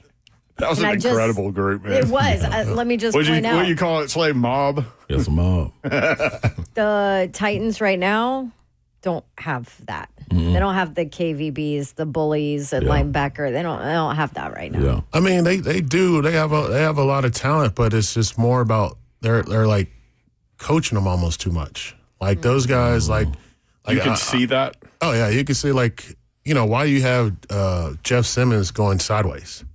Yeah. And he's a big, powerful guy. Why do you have Sweat going sideways? They need to be going forward. It's like you got racehorses. You got 2 racehorses up front with plows on. I mean, like that's not what a racehorse does. He goes forward. So just let them loose, and then they'll cause so much destruction. Yeah. And then if you got smart linebackers behind you, they can like clean up the play. Yeah. Go play the game. That's funny. So if Big Jeff called you for, hey man, what can I do better? I mean, it's not really about or him. T-Sweat. It's not about him doing anything like better. It's just like I would love to get with him to work on his first 2 steps. But like the way he's coached and the way that scheme is not allowed to really do that much. Because that first step might be sideways. Yeah. Yeah. I mean that's hurting him. I mean it's still amazing what he did, like for the scheme that he was in. And I'm not trying to bash the coaches, but a lot of coaches take the players out of it because you think your X's and O's are going to beat where you got players that are extremely special and that they can let loose and they can, like create havoc in those X's and O's. And then you can't coach, the offense. Like we dictated what the offense did. Now like you see like they're dictated about what the offense does. So like, hey, if they switch over strengths, you see those guys switch. Yeah, you never saw us do that. Right. Like once we're set. This is where we are. And then the linebackers just shift behind us. Right. They're 4 or 5 yards back. Yeah. Why couldn't they? Why couldn't they adjust? Mm-hmm. So when you hear people talk about sacks, like Big Jeff had 5 sacks last year. I mean, because of scheme, I mean, he's not asked to do that on a lot of plays, right? Like, and if he's going sideways and he's trying to keep offensive linemen off the second level, he's not asked to end up with numbers like that. Right. But, I mean, just still look at him, 5 sacks in that scheme of a lot of times he was moving forward, or a lot of times you see him when he just got to go forward, you saw him, like, put creases in the line. And then you either see him getting a sack or you see another defensive lineman getting a sack or, a stand-up linebacker that's playing like a DN. How talented is T'Vondre Sweat? Oh, he's amazing. What did you see from him in his rookie year? I see him. He's a lot like me, to be honest. I mean, he's big. He's super strong, very athletic. Mm-hmm. But he's been asked to, go sideways, this way, that way, and not really to be able to go forward. But if you literally just line those guys up 2 and 3 and let them go and stop switching, and don't stop going to left or right and all that stuff like that. Just get up the field. You'll see a big difference. Big difference. That's usually, man, those small nuances. Like what Al talking about, a lot of times these things don't take more than a day of conversation sometimes. You know what I'm saying? Or just and the reason I say this is because a lot of people don't watch the game from that lens. You know what I mean? It's like being added to. Mm-hmm. I had a kid at Texas A&M that I told him that Florida game that I called, pulled him since I asked the coach, could I talk to him for a second. I'm watching him play, watching film. Like, dog, there's no reason for you not to be averaging 19 and 12. Mm-hmm. I think he was hovering like 14 and 6. Mm-hmm. It was freakish athletic, but it was just a small thing. And then coming into that game, like, you don't know if he's going to listen or not. But when you see the product and they go out there and get the reward, you're like, wow, he did listen. You know what I mean? He carried it throughout the rest of the SEC season. So what people got to understand, too, it's not Al saying, I'm about to get into training or anything. This is him watching his team like, hey, man, I can help this dude. Like, I was dominant in this fashion. Let me give you this right here you might not even be thinking about. So those nuances, man, are key. Big Jeff, T-Sweat, give him a call. Ramon Foster in the chat. Big Savage, man, I saw Haynesworth completely bend a guard over once in a game. It was then that my guys knew that that guy wasn't an NFL starter. They put me in the next week, and I never left. Thank you, Haynesworth. Solidified that job. Okay, that's awesome. Do you remember it? Solidified that. No, but, hey, I'm going to take it, though. Looking out for my VFLs, baby. That's right. Against the Steelers at some point. You want to do Boom Boom Room? Put him in the Boom Boom Room, man. Zelf, first before you hit it, Al, like you were around when the Boom Boom Room was created. It was how it was popping up in Tennessee, man. This is what we was doing on the court. This is a part of it. The fun we had in it. So now it's brought to this platform, and you get put in the Boom Boom Room. The door's locked behind you. You can't get out unless you tell the truth to the best of your ability. And I'm the judge of that. If you agree to these terms, you're going in the Boom Boom Room. Do you agree? Absolutely. Lock the door, Zelf.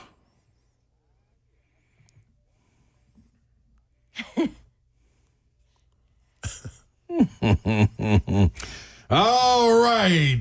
My guy, VFL brother, Big Al Haynesworth going into the Boom Boom Room, man.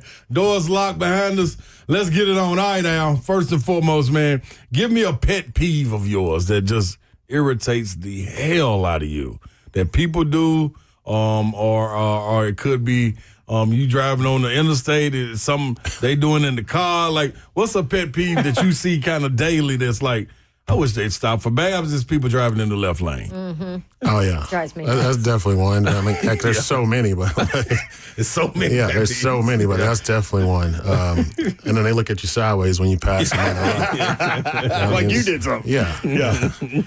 But I would say, like, definitely liars. I can't stand a liar. Yeah. It's just, no matter what, just tell the truth. Like, it's better that way. Like, you got to keep up with lies. You know, you ain't got to keep up with the truth. Right. You know? Simple.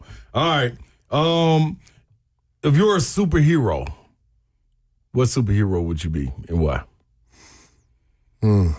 Superman. Why? Well, I mean, look at him. There's no, he got no flaws. He got no weaknesses. Yeah. You know, you got to get stuff from another planet to take that man down. You know what I mean? Like, yeah, that's totally me. All right, you at UT. Let's take it back. Oh boy. You're at Tennessee. You have to switch spots with someone, whether it be a sport, teammate in your sport, whatever it is. You're on campus. There's a lot of legends walking around. You could switch spots with one person. Who would it be? Football? Football, basketball, baseball, track, coaching. Anybody. Anything on campus, sports related. What would you could be the AD. Like what would be your spot you're switching with? Well, I'd say if it's sports, I'm gonna be Ron Slay. I'm just saying. You know what I'm saying? You think he had a good time in Tennessee? You were there. He was the guy. He was the man. Come on. What do you remember about him? Listen, that's not the boom boom room. So we're taking over. We're putting you in the boom boom room now. I'm gonna be in the boom room. I'm asking the question. Yeah, if it was basketball, yeah, it'll definitely be Slay. But like, if I could go switch positions with another football player, I would say probably going to be T. Martin. That's a good one. Can you sling it? No. I didn't say I had to do that. I said switch spots. That's right. Yeah. I mean, T probably had it good there. Oh man. Oh, yeah. He was the man. Yeah. We was coming off at national championship. All right, Al, give me a moment at Tennessee that you would go back and you would relive. A moment, a sporting event, a play, just a time up there at Tennessee you would go back and relive. Oh, 2001 year. The whole year? Oh yeah. Love it. I watched the other day I did a podcast and I was watching the highlights of 2001. I definitely love to go back there. That was an incredible team. Yeah, and I was thinking oh yeah, we're gonna pull away from this game, and every game was close. I'm just like, God Almighty. No wonder Coach Fulmer aged. Well, that Florida game, you didn't even know this. I told you last time you were on the air, y'all were 18-point underdogs. Yeah, I didn't even know that. And won that game. Yeah, I mean, that would have been, I'd love to go back then. Just to say, if I had the knowledge that I had now, and then go back, oh yeah. Yeah. Oh yeah. You and Big John walking around the Prowler package, Oh, yeah. that was amazing. That was dope. How do you know the name of the package? Did Big John tell us, or did you? I don't know. I know things. That's right. That's the name of the package. Yeah. That's exactly what it is. Prowler. Yeah. Y'all were prowling. Yeah. A coach that you, if you could go back and do it again, you'd be like, you know what?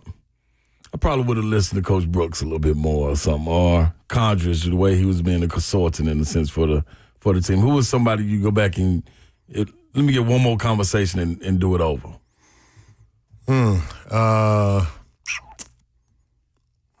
mean, I had a great relationship with Coach Fulmer. Mm-hmm. Yeah, so maybe listen a little bit more. Yeah.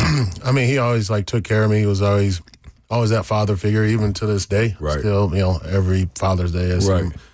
Happy birthday and everything. But definitely that, Yeah. And maybe, I mean, even though everything worked out well, I might have came back that my senior year. Yeah. Yeah. Well, I thought it was close. Was it close?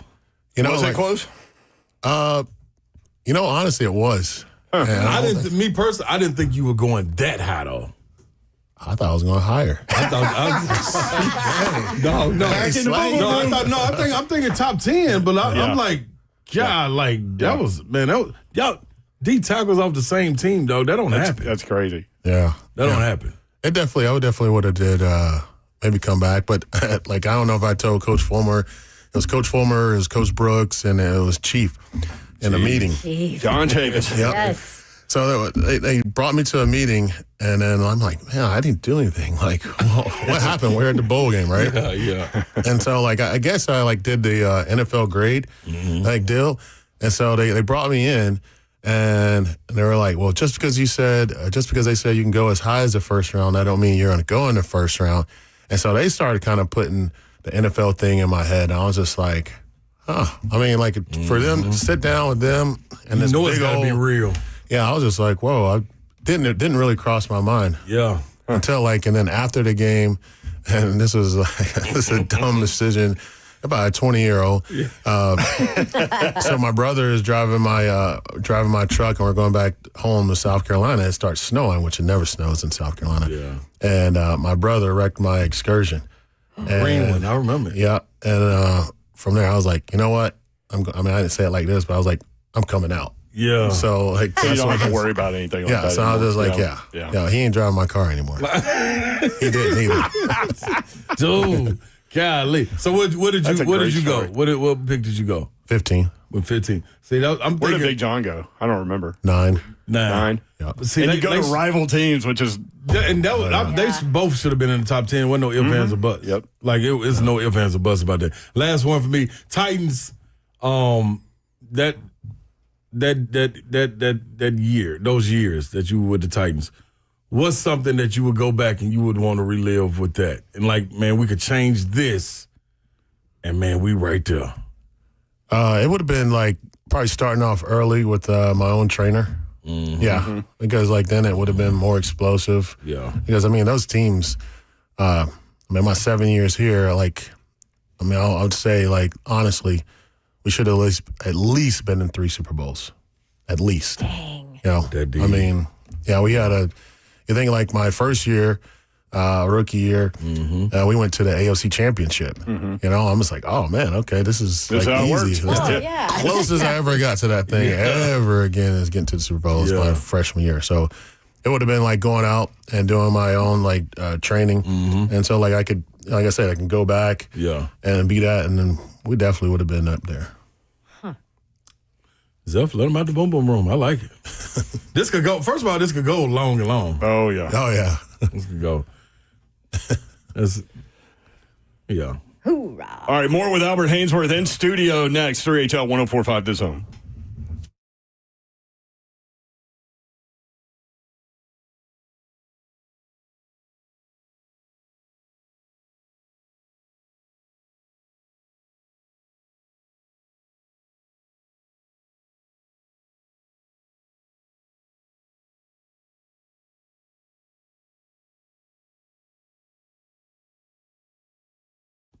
What's happening, good people? Brentwood Jewelry, BrentwoodJewelry.com. That's where you need to head to. 7012 Church Street East, located in the heart of Brentwood, just off Franklin Road. Now, exceptional style, exceptional deals every day for over 50 years. That's what's been happening. They proudly serve the community with exceptional style and deals, so why wouldn't you want to be a part of it? Go take advantage. Yeah. I'm telling you right now to go take advantage from the Salem's family. That's exactly what they do. When you look at Brandon, you go in, you tell them, hey, man, I'm trying to get engaged. They'll walk you through the process. All kind of things you can go by. And when it comes to watches, no one better. Nashville's premier timepiece dealer is Brentwood Jewelry. Not only do they have the best selection of watches, but they also are the go-to spot for pre-owned Rolexes, vintage or current models. Own a fine pre-owned Rolex for a fraction of the cost. Every watch has been meticulously serviced to ensure the highest level of performance and is presented with a 2-year warranty. Can't beat that nowhere. 7012 Church Street East. If you don't want to go in there physically, just go to BrentwoodJewelry.com.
3HL 104.5 The Zone. Now you got it. All right, here's your big walk-up music there. Yeah. Big Albert Haynesworth in the studio. Do you have a favorite game memory from the Vols? Anytime playing against South Carolina. I remember, man. You brought it those days, that's for sure. Oh, yeah. Is that because it was the home? Yeah, but you don't understand, like, the stuff I went through my senior year in South Carolina. So I wasn't considering South Carolina. And for those that don't know, you were one of the top 10 players in the country. Not just at defensive tackle, but all players. Yeah. And you're coming out of South Carolina, you don't look at them. It was Georgia, Tennessee? Yeah. Yeah, pretty much. Yeah. But it was just like, so the stuff I was going through in South Carolina, I mean, it was crazy. So, like, I was good, of course, in my grades and everything. And I remember, like, they said the bell rings, and then, like, I walk in, and then somebody else walk in behind me. I get sent to the principal. And I'm just like, I mean, they was totally just picking on me. That's why I don't really mess with my... Petty stuff. I literally, I don't mess with my my high school at all anymore. No. Wow. No. Because, I mean, just because of that, even you can ask Coach Fulmer and even like Jim Washburn, like my head coach, he told Coach Fulmer that I wasn't worth a scholarship. That I'd be home in 6 weeks. And then, like, of course, 3 years later, I go into the draft, and then he tell Coach Wash, Jim Washburn, and say I wasn't worth the draft pick. Yeah. Jeez. And then bitter. Why so petty, man? Oh, because I went to South Carolina. Yeah. I mean, because I went to Tennessee, I didn't consider. Yeah. Oh yeah, and then it was like funny. I think it was after I retired. Like, he retired, and they asked me to come speak at his retirement. I said, well, my mom said if I ain't got nothing nice to say, you don't say anything at all. So, you said tell the truth. Yeah. You didn't fix your mouth to ask when he goes speak to them. Yeah. Do you have a moment with the Titans that sticks out? Oh, all of them. It was really just the brotherhood, like how we played. It was fun. I mean, it's like, honestly, some of the best times in my life, other than my kids being born, it was like just a brotherhood, like guys I'm still like close with to this day. I mean, everything we did, we should have went further, but just being a Titan, being there. I mean, it was great time. I mean, all of us hung out. Like Rob Baronis, God rest his soul. Oh man, he was one of our boys. To hang out. Like everybody, and that says something when you talk about a kicker like that. Even your kickers hanging out. Yeah, I mean, it was just everything. Like CJ loves Rob Baronis. Yeah, Baronis was my guy. Yeah, awesome guy. I mean, even CJ when he came in, we took him under our wing. He was part of it. Yeah, yeah. What was it like to play for Wash?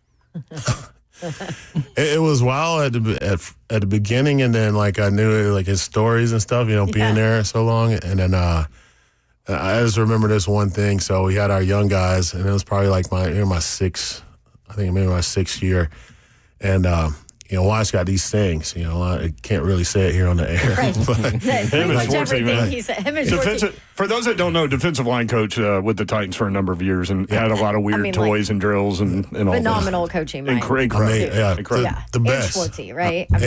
Like I watched just to get outside, I watched of course the Super Bowl this year, and then I'm like, man, that's one of our games. That's this, that's that, and then Miss Washburn. She had a picture on Facebook, and then you have Wash and Jeremy on the sideline, and I'm like, that's why they won. That's why their defense played the way it was, because they was literally running some of our games, and I mean Patrick Mahomes, he couldn't do anything with it. I mean, that's the dominance of that type of defense. When you just let those guys go, I mean, they control the whole game. So somebody in the chat said, "I'd take Albert Haynesworth against the tush push." I might go over the top. You don't know. Yeah, I've seen it happen. There's where the injury concern comes in. So, what was the rest of the Wash story? Because I remember in training camp, they'd have to put like Wash and Schwartzy on the opposite side from the field. Field 3. Yeah. We had our own. That was our own little gang over there. That's our own clubhouse. Like, not many people are welcome over there. But Wash, he would tell like one of his favorite movies as deliverance. So he was telling us like these young guys one day when we're playing. I can't remember who we were playing. They had a great offensive line though, and then he was just like, like them dudes, like dude right there. He gonna make you put your finger in his belt loop, like, and he gonna make you squeal like a pig. And then like, so these guys don't even know what he's talking about because they're younger. And so like after practice, me and Wash walking in, I was like, Wash, I said, these dudes don't know what deliverance is. He's like, are you serious? I was like, yeah, they don't know what deliverance is. Swear, we didn't watch our practice film at all. He put deliverance on. He put deliverance on. Man, I'm telling you, our young guys had probably 4 or 5 sacks that game. Like, no, I mean, that is a wild movie, man. It's funny that you mentioned it. I hadn't seen it to where I didn't remember it, so I watched it like 6 months ago. Oh, that's a crazy. I didn't remember it. I think I'd seen it before, but I didn't remember it, and that's a crazy film right there, man. Oh yeah, like those dudes, like eyes are just. They couldn't believe it. Figuring about Luke. So somebody in the Tony in the chat said, "Can you please ask Big Al this? If he thinks it's the coaches coaching Big Jeff and Sweat to move lateral, or is it because of the current offenses? Do you think has the game changed enough basically to have to change how you play?" And don't get me wrong, I am not bashing the Titans coaches or anything like that. I'm just like, the way it is, like, we're still playing football. It's still the same. And then when you got dominant guys like that, you set the tone. You dictate the offense, not the offense dictate you. So yeah, that's where a lot of coaches be coaching, like, oh yeah, we're gonna run this when they come out with this play, that play, blah blah blah. This is what we're gonna run. No, we gonna run what we do, and then make them have to adjust to us. And then when you do that, I mean, you got the players up front. When you do that, that's the results that you get. Sometimes we as people make things harder than they need to be. Yeah. Right. That's exactly what it is. Yeah. Making it more complicated than it need to be. These guys don't need to be thinking literally like on the field, like, oh, I got this call. Oh, let me think. This responsibility. This way. No, you just line up, go straight ahead, create division in the offensive line, and everything will work out itself. Simple. The game is simple. Love it. Albert Haynesworth in studio. Thanks for coming in, man. Oh, absolutely. Appreciate that, dog. We always pin them down once a year. I know. Although this is the first time we've sucked him into the studio. Yeah. So usually we just see him out and about. Now you're going to have to keep doing it, Big Al. Always. Hey, love you, brother. Appreciate you coming in, man. No, I'm glad you guys got me on. There you go, Albert Haynesworth. All right, when we come back from SEC, Mike, who has the best home field advantage in the SEC over the last 6 years in college football? 3HL 104.5 The Zone.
Good evening. It's 5:02. I'm Joseph Bonanno live from the 104.5 The Zone studio. The NBA playoffs continue tonight as the Pacers and Knicks are back at it for Game 2 of the Eastern Conference Finals.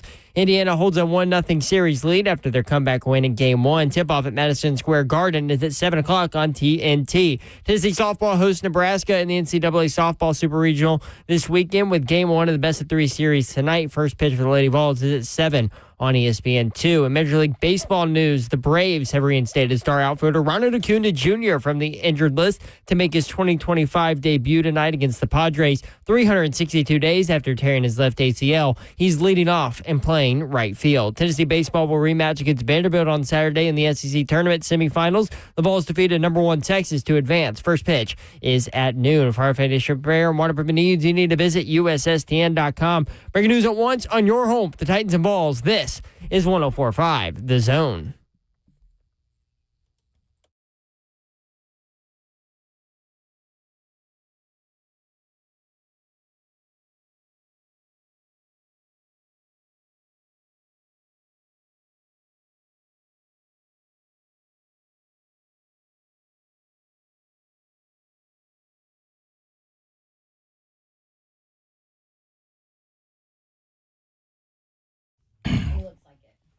Welcome back into 3HL right here on 104.5 The Zone on this Good Friday, going into the 3-day weekend for some. Yeah. For people that got to work tomorrow, hey, man, just coast through it.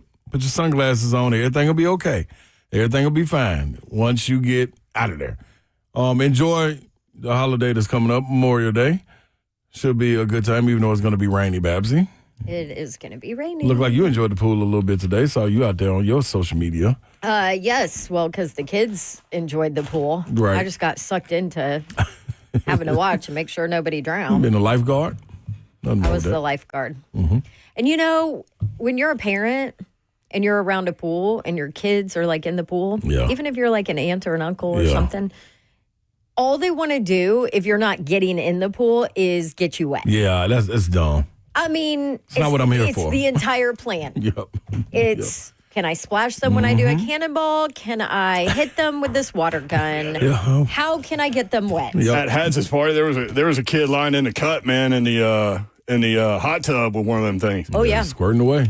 squirting Moana. Yeah. I'm like, you will Right. not squirt Moana. You had to keep your head on a swivel at better. Hadley's party. Okay, you got to keep your head on a swivel in the backyard, course Davenport she- backyard. Of course, she really doesn't turn 5 for another month, but that's okay. That was wild to me to learn.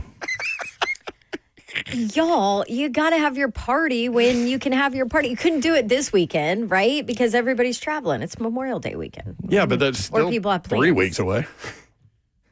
Well, I couldn't do any other weekends. Mama has things Mama, to do.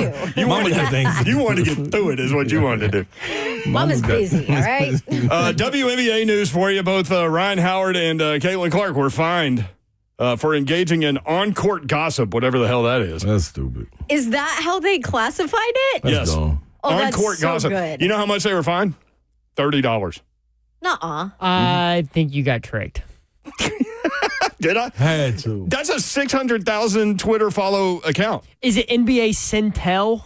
It was something. I don't If know. it's NBA Centel, Centel you is- got tricked. Centel is full of it. And I they was got a gonna lot of say, followers, there's no too. way they called it Well, good. gossip Yeah, in a Centel women's got league. Good. I This like- NBA Central is the real one. Okay, good. I'm glad that I got tricked because I like that story. Yeah, That would be funny. Although, did you see would be funny. Caitlin Clark say, I'm not scared of you? yeah. I did see that. Was that So- true too? That was true. Hey, did something happen in the SEC tournament today? There was a really bad collision. Yeah, Ole Miss and Arkansas. Ole Miss had their center fielder and right fielders run straight into each other. Ooh. And if you watch the video, I mean, all their equipment, like their sunglasses, hat, like whatever, that just goes flying. You can just see it, like, it looked like a car wreck. Like It when I looks hit. really bad. Oh man! All right, thoughts and prayers. And ended up being an inside the park home run for Arkansas. And Arkansas posted the highlight on their baseball account and said, hey, it's an inside the park home run. We just hope everyone's okay, though. I mean, what are you supposed to do? Just not post it? Not post the highlight. Yeah, that was brutal. It looked really bad. You sent it to us, right? I did. I haven't seen it yet. I'm going to take a look at it. From SEC, Mike, who has the best home field advantage in the SEC over the last 6 years in football? Okay. So from a Tennessee perspective, this goes into Jeremy Pruitt too, right? we out of it. We last. Nobody scared of us. Would you like me to start at the top or the bottom? Bottom. Vanderbilt, 12-26. I forgot they were there. Number 16. 12-26. Number 15, home record over the last 6 years. Arkansas, 21-19. It's a big year for wow. It's a big year for that. This the last how many years? 6 years. Come on, Sam. This is a big year for Coach Pittman. Yeah, get it done, big guy. Number 14, Mississippi State, 22-19. Since Mike Leach passed away, it's been tough. Yeah. Mm-hmm. Number 13, South Carolina, 24-16. It's a little shocking, though.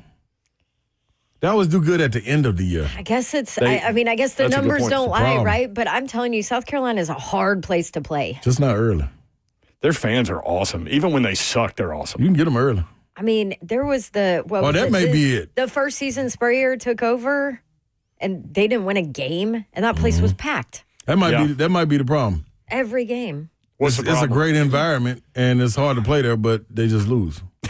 Okay, is that the problem? Not ideal. I mean, it's weird too because like if you haven't been to South Carolina, the field is away from campus. It's like on a fairgrounds. So it like we went one time and it felt more like an NFL atmosphere than a college football atmosphere until you got in the building. Once you got in the building, it was live, man. Yeah. Mm-hmm.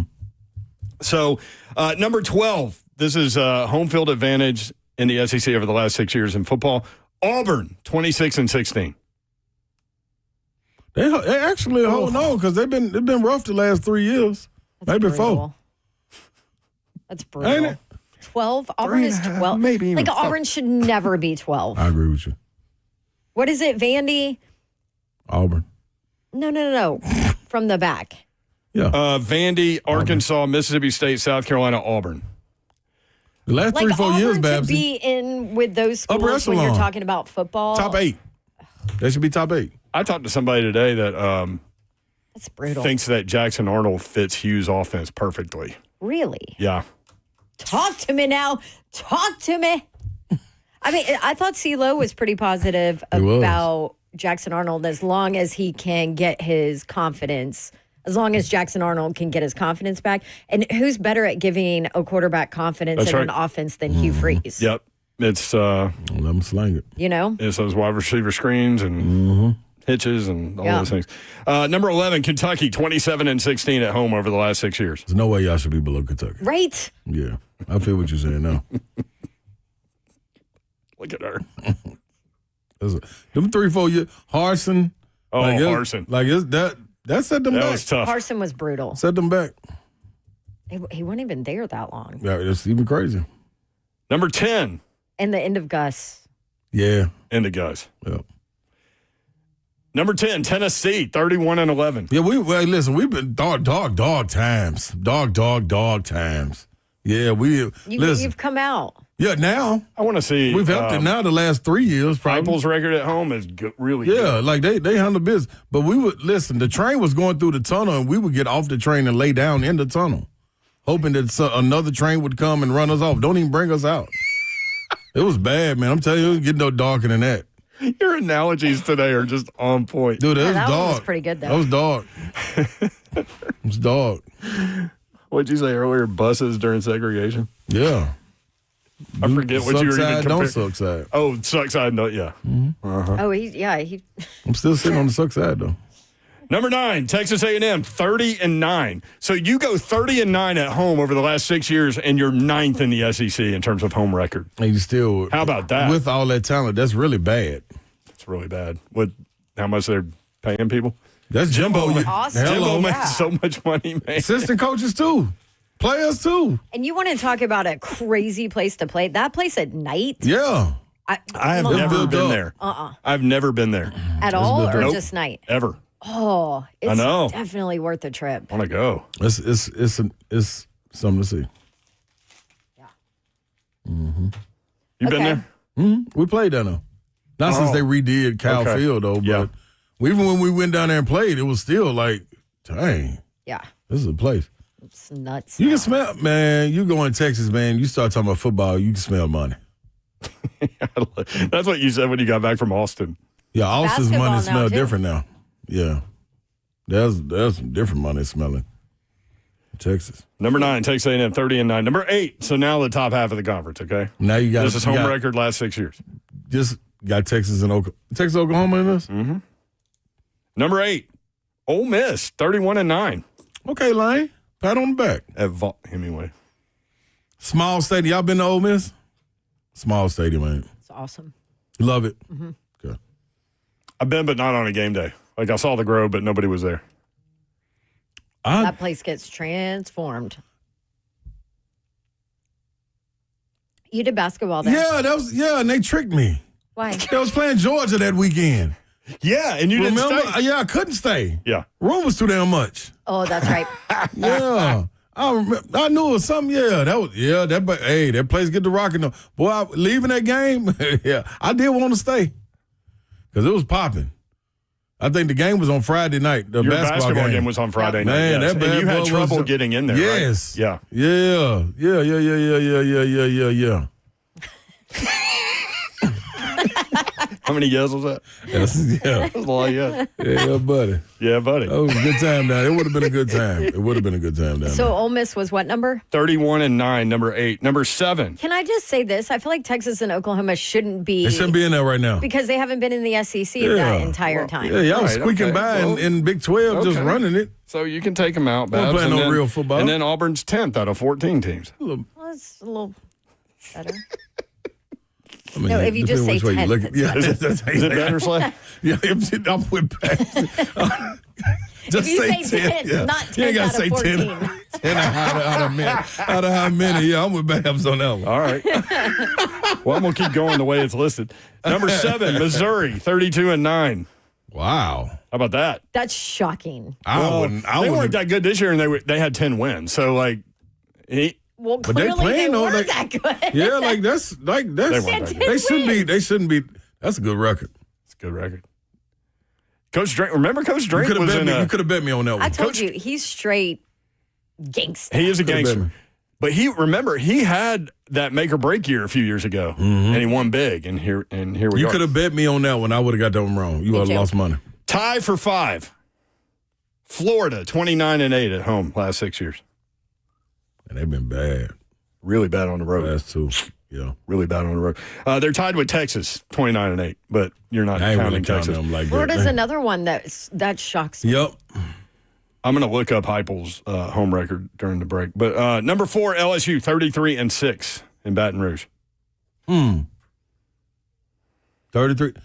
That makes sense. That's why the more night games they can get, the better the record will be. Do them all. Yep. Oklahoma, number 3, 32-5. We'll just move Yeah, past them. man, what are they playing? And then the top 2, you know. Alabama, number 2, 38-2 at home in the last 6 years. Boy, I just who was on remote Alabama sports beat writer was on that covers their team. Well, of course, he covers the team.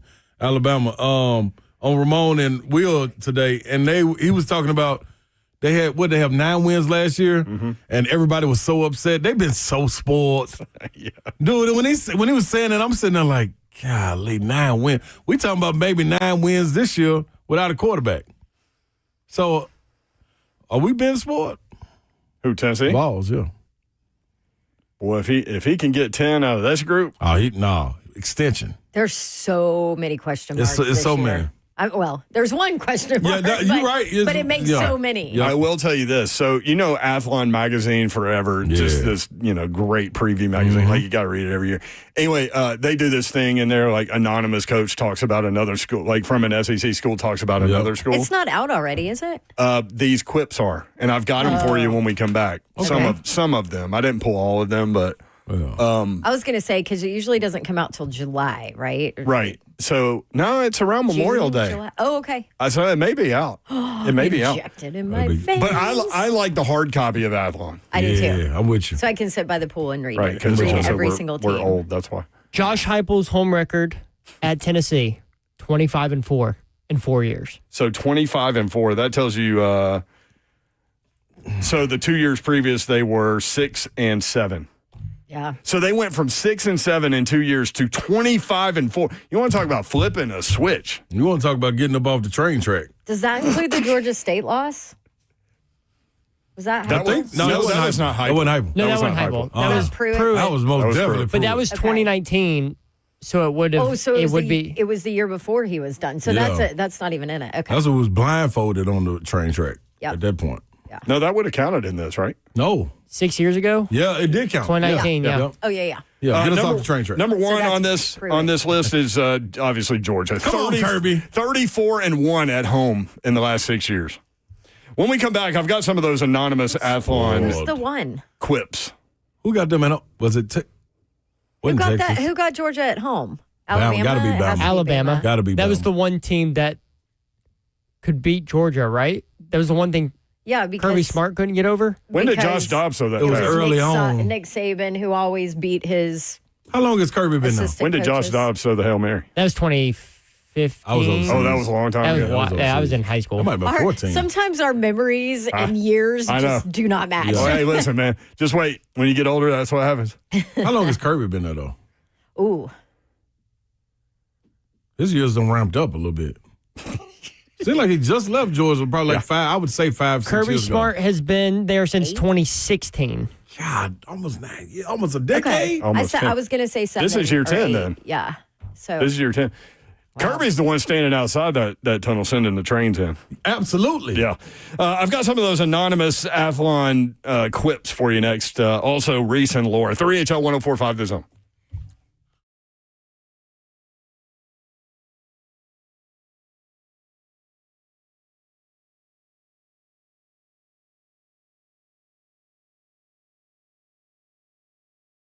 What's happening, y'all? Spring Hill Heating and Cooling. When it's not a big deal, it is a big deal. If your what don't come on, oh yes. Babsy just delivered, man, just like Spring Hill. Something so cool over here to me, but it's like bringing an AC unit and sitting right here on my table, and the AC is just blowing. But if you turn your AC on and it doesn't work the right way, then you got a problem. You need to call Spring Hill Heating and Cooling to get them out. Why? Because they do what? Yes, free service calls with their repairs, plus low monthly payments on those repairs. SpringHillAC.com is where you need to head to. They are the heating and cooling company that can take care of all your HVAC needs. Schedule your 21-point tune-up for only $69. And if you need a new unit, they got you covered. Get up to 60 months, no interest. Financing with approved credit. Kevin and the fam treat you like fam. I've had them come over. They leave it nicer than they found it. You may ask them come over, could they do a cleaning job? Just asking. But Spring Hill Heating and Cooling never lets you down. Get it done before the heat comes knocking at your door. SpringHillAC.com. DickensSupply.com is the website. Dickens Turf and Landscape Supply. Thinking about that lawn as we head into that season. They have all the advice for you. Trey Hartsook is here with more. Hey, man, I'll tell you, Brent, really a good time of year if you're a grass guy. We've kind of had the perfect storm, a lot of rain, some good temperatures, mild, and that fescue should be looking really good right now. I'll tell you what's coming, though, as we all know with all this rainfall, you're going to start seeing some nut sedge coming out. You're going to start seeing some grassy weeds starting to emerge, stuff that we really don't want in our lawn. So trust Dickens Turf and Landscape Supply with that last round of pre-emergent. Want to make sure we're doing that, as well as herbicides. So if we are starting to see some breakthrough, make sure that you don't wait and that you come in, get a herbicide that you need to get that stuff taken care of before you get infiltrated with a ton of stuff. If you're really not sure, like, hey, is this a weed? Hey, is this grass? Hey, I don't know what this is. At Dickens Turf and Landscape Supply, all you got to do is take a picture, bring it in. We'll tell you what you need to do to get it knocked out and get that lawn back looking 100%. We're conveniently located in Auburn, Middle Tennessee. Got locations in Nashville, Hendersonville, Murfreesboro, Bellevue, Brentwood, Lamar, Mount Juliet, and Franklin. If you can't get a hold of it, check us out online, DickensSupply.com.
3HL 104.5 The Zone.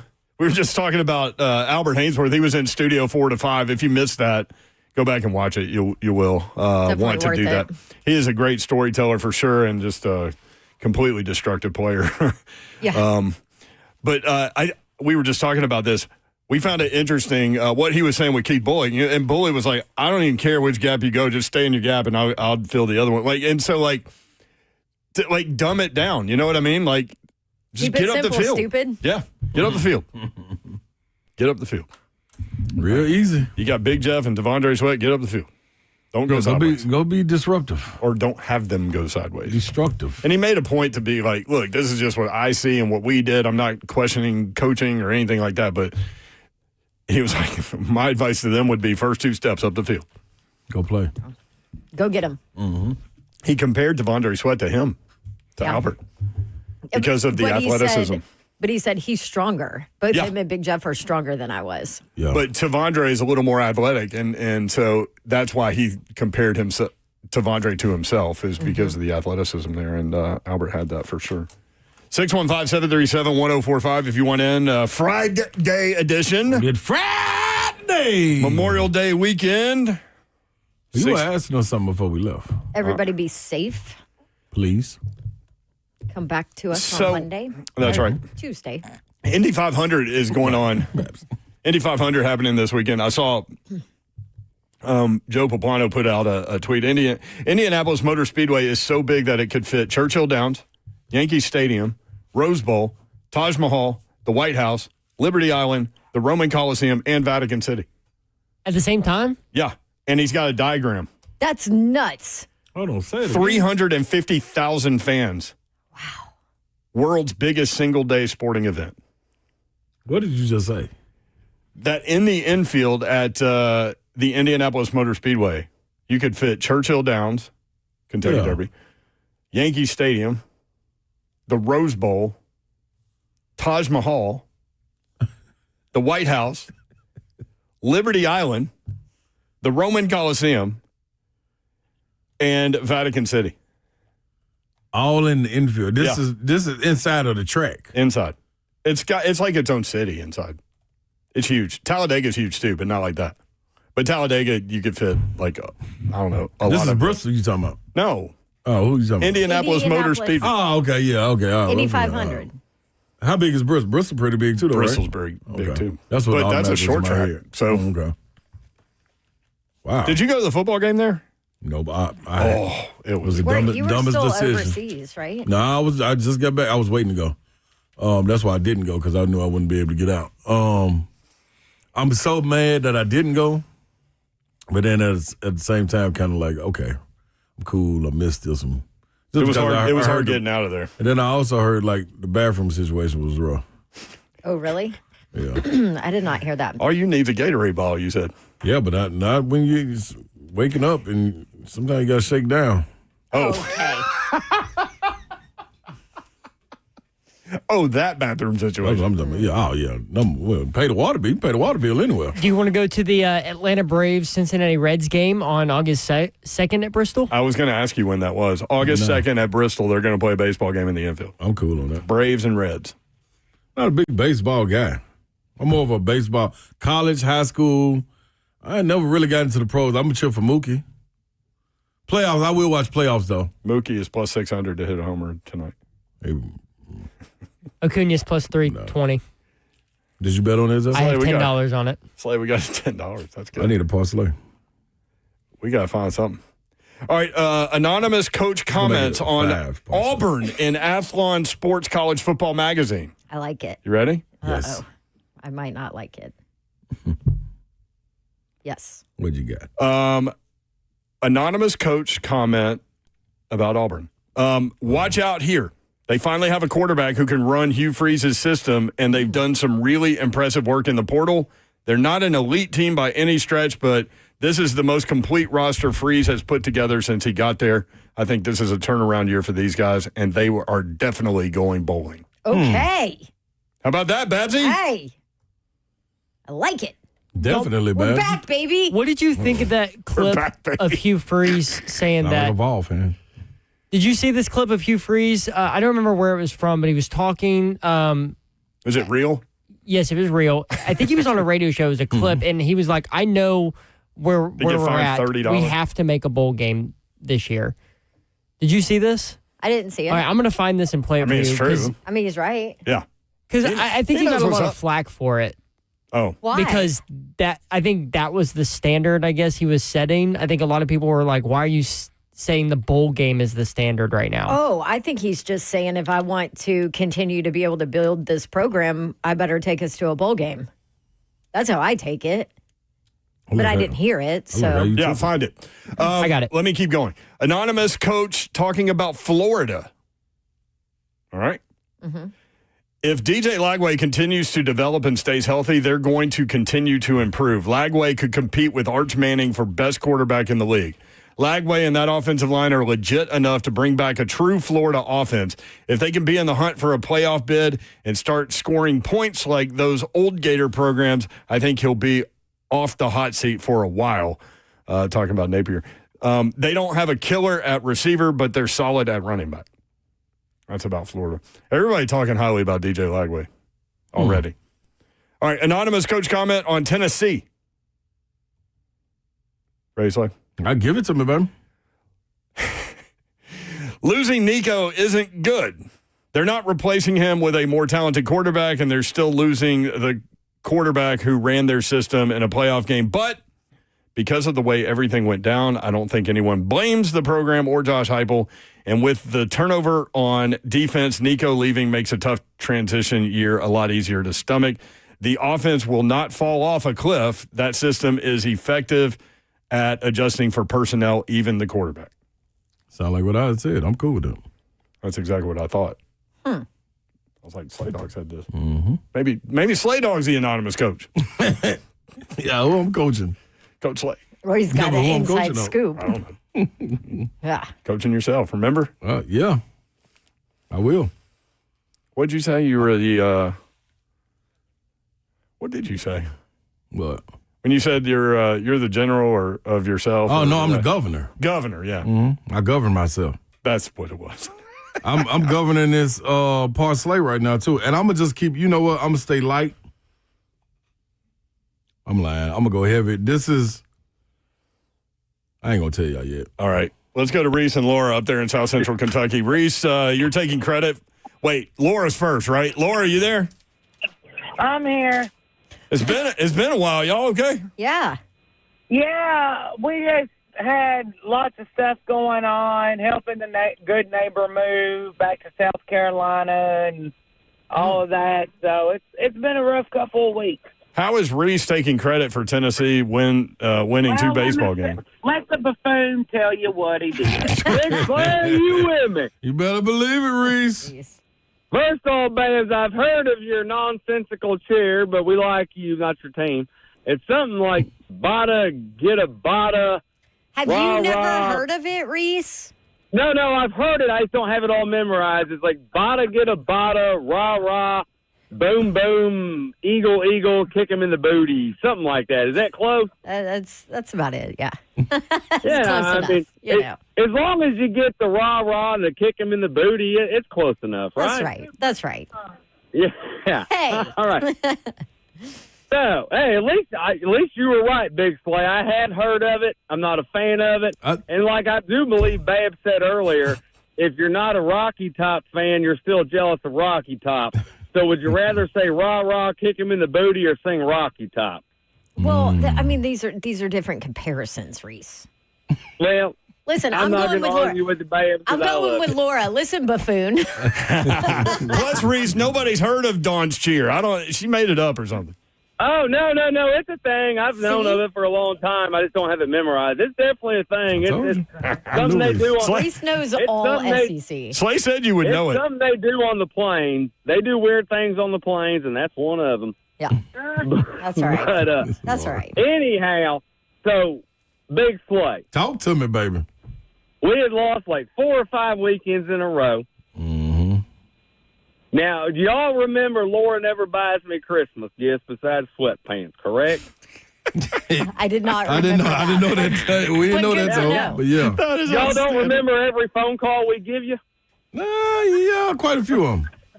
I feel like we that's would one of them. remember that, though. That is pretty I don't think outstanding. you told us. I like that. It's very true. It's very true. You can look it up in the archives. So she only gets me sweatpants. I get mad. So I told her last Christmas, if you're only going to give me sweatpants, get me nothing. And I even told you on there. You sound like Patrick Henry, just different. Get me Liberty or get me Dad. Listen to you, Laura. History girl. I'm getting sidetracked. I don't know who Patrick Henry is. But moving on. So she tried to buy me sweatpants, and she accidentally bought me checkerboard leggings that I just threw in the closet because I was mad. The only thing I was supposed to get was nothing or sweatpants, and I didn't even get that. Are you with me, Big Flake? Yeah. Well, I'm so mad at Tennessee's performance. A couple days ago when we're about to play, I'm like, you know what? I'm going to do it.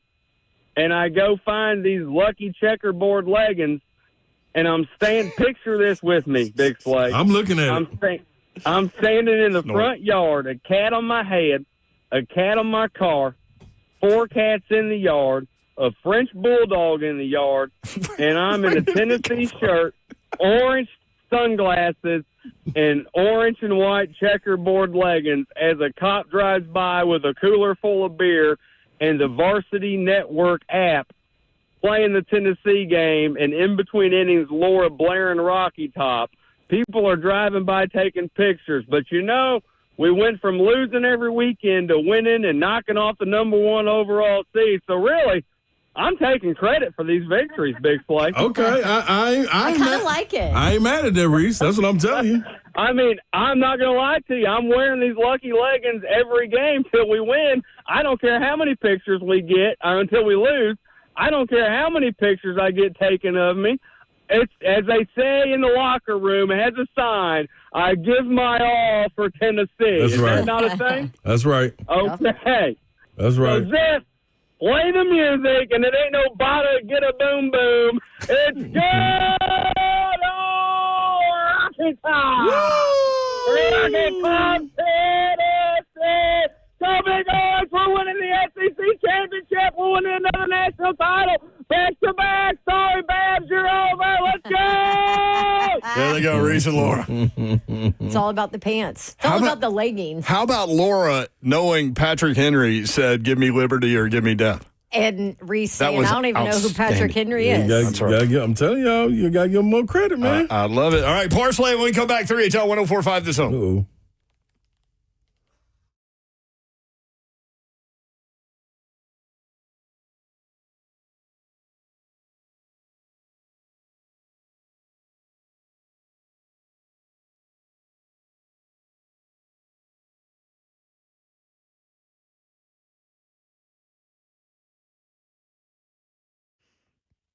Are you maxed out on credit cards and struggling with some debt?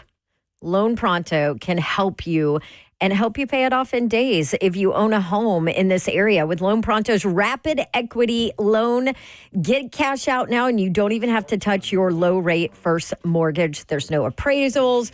There's no waiting.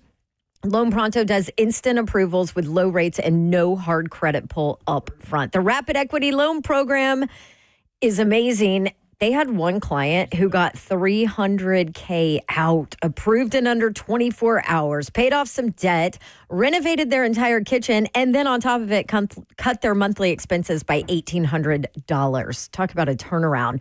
Call Loan Pronto now because your home equity is yours.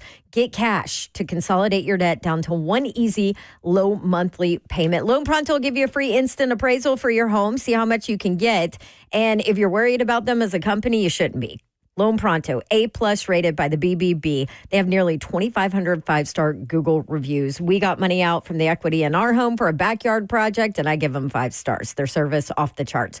Call them right now, 615-499-5780. LoanPronto.com at 615-499-5780. Loan Pronto, Equal Housing Lender, NMLS 1661781. On approved credit, NMLSConsumerAccess.org. What's happening, good people? Big trucks happen to hit little cars or big trucks or hit big trucks or listen, What I'm trying to tell you is a lot of damage can happen with these trucks. And if you're involved in this, then you need to have somebody online and on deck ready to get out there and fight for you. That's Bart Durham injury law. When these trucks collide, man, it's a problem, and it's not a fair fight. What else is not a fair fight? You versus the insurance companies. So you better believe trucking companies have teams of lawyers working to pay you as little as possible. That's where Bart Durham injury law comes in, and Blair Durham and his team know how to take on trucking companies. They fight for the compensation you deserve. They come out the corner, and they don't take no for an answer. Now, if you are someone you love has been in a big truck accident, don't go at it alone.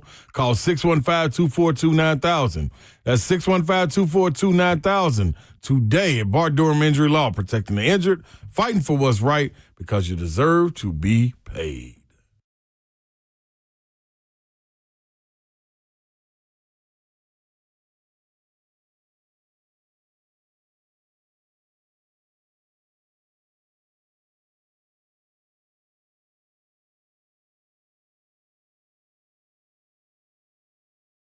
Whether you're a homeowner creating your dream space or a pro managing multiple projects, discover a new way to shop at Ferguson Home, where great ideas become stunning spaces. Ferguson Home is designed for the way you want to shop. Explore the best selection of bath, kitchen, and lighting products online, or experience items firsthand in one of our showrooms. Our experts offer personalized support every step of the way. Bring your vision to Ferguson Home, where it all comes together. Shop top brands like Hinckley or find your local showroom at fergusonhome.com.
Tell 104.5 The Zone. Brett Dorney, Don Davenport, Ron Slay. Appreciate big Albert Haynesworth coming in studio today. If you missed it, get it where you get your podcasts. Download, rate, review, subscribe to 3HL's podcast. Get it on. Babs' game tomorrow in the UFL. Michigan Panthers at Birmingham Stallions, 2 o'clock ESPN. Let's go. No, it's on ABC. Oh, ABC. Hey. 2 o'clock ABC. On WKRN, my old stomping grounds. How about it? Who does the morning show now? I don't know. Okay, yeah. I don't. Nikki left, you left, Neil left. Neil left, everybody left. Everybody's gone. The weather forecast for Birmingham tomorrow. Uh-oh. Here we go. Give it to us, y'all. For the Babsters. She just shot you a look. What? I don't think it's that bad. I'm trying to look out for you. Scattered thunderstorms developing in the afternoon. May be severe. Oh. High 82. No, now this could mean one or two what things. What is Babs. afternoon? 12 o'clock is noon. So after that. Right when my game is? This okay, so Thanks for the clarification. let me tell you how choppy this can What get. more can I offer you, Babs? I mean, is it like 1 o'clock? Is it like 4 o'clock? I don't know because I can't get the hourly yet, Babs. Babsy now. Well, you need to pay for the upgrade. I just looked at it. I didn't think it was that bad. This could mean Chance of severe weather. game delay, though. Stop it. Don't you even speak that into existence. Severe weather. Now, Slay, to be real, you hate it when she speaks things into existence. Shit, that don't stop her. That never stops her. You sound like a parent right now, arguing with his kids. That's fair. Now, Not wrong. now, Slay, when your sister does that, you don't like it. I did sound like that. I totally sounded like that, didn't I? Yeah, man. Oh, man. All right, 2 o'clock, 79 degrees, 17% chance of rain. 3 o'clock, 80 degrees, 37% chance of rain. 4 o'clock, you cool. 80 degrees, 44% chance of rain. So it gets worse. You be long gone, though. What time your game? 2 o'clock. 2 o'clock. What, you about 3 hour game? Mm-hmm. You be all right. What, you about 3 hour game? You see football before? But it is different. In his defense, it's different. Little running. That might be a running clock or something. Running clock. Get this over with. I By do the feel way- like it goes fast. A little note that you will appreciate if you appreciate me and you've listened to the show. Devil Wears Prada 2 is happening. Oh, The sequel to the 2006 film. it was 20 that long years ago? Yeah. Will be released in May of 2026. So next May, a year from now. Well, that's going to have to be a show date. No casting announcements have been made. Okay, you can't have Devil Wears Prada 2 without Meryl Streep. It's focusing on her character, too, apparently. So she's in it? I would think, if it's focusing on her character. You got no choice. Emily Blunt was fantastic in that film. I mean, Anne Hathaway. How can you go wrong? I just saw pieces This is of it. like Mayor's favorite. I know God. when he put that in the chat, I was sitting there thinking like, dude, I got excited about Mission Impossible, which just got released. Oh, I can't Jurassic wait. Park, I can't that's wait what's for that coming one. out. Yeah. Mission Impossible's out. Oh, it is? Yeah, came out last night. Okay. Jurassic Park when it comes out, like Yeah. adventure movies, and you're putting out Devil Wears Prada too. That's right. My guy from Entourage was in that first one. If you haven't seen that Devil Wears Prada, you need to see it. I haven't seen it. It's phenomenal. Well, then why are you judging? I'm not. I'm just saying, like, that's not one of the movies that I would have said, hey, man, y'all know they finna remake this. It would have been like Godfather 4. Or Right. something. You would think that I would Scarface have 2 or something. Yeah, exactly. Can That's you what I'm rate saying. those films? No. Godfather 4 and Scarface 2. Well, I don't know what you do with Scarface 2 because that Because guy, everybody's dead, right? that guy was obliterated. I'm trying to think, did they have a baby? Oh, him and Michelle Pfeiffer? No, but they No. could have one. Yeah, just out of Yeah. nowhere. Like, he was out here a while. Deleted scene. Yeah, well, you just don't remember.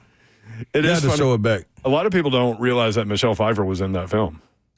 Oh, I did. I haven't seen it, so I don't know. I did. Babsy.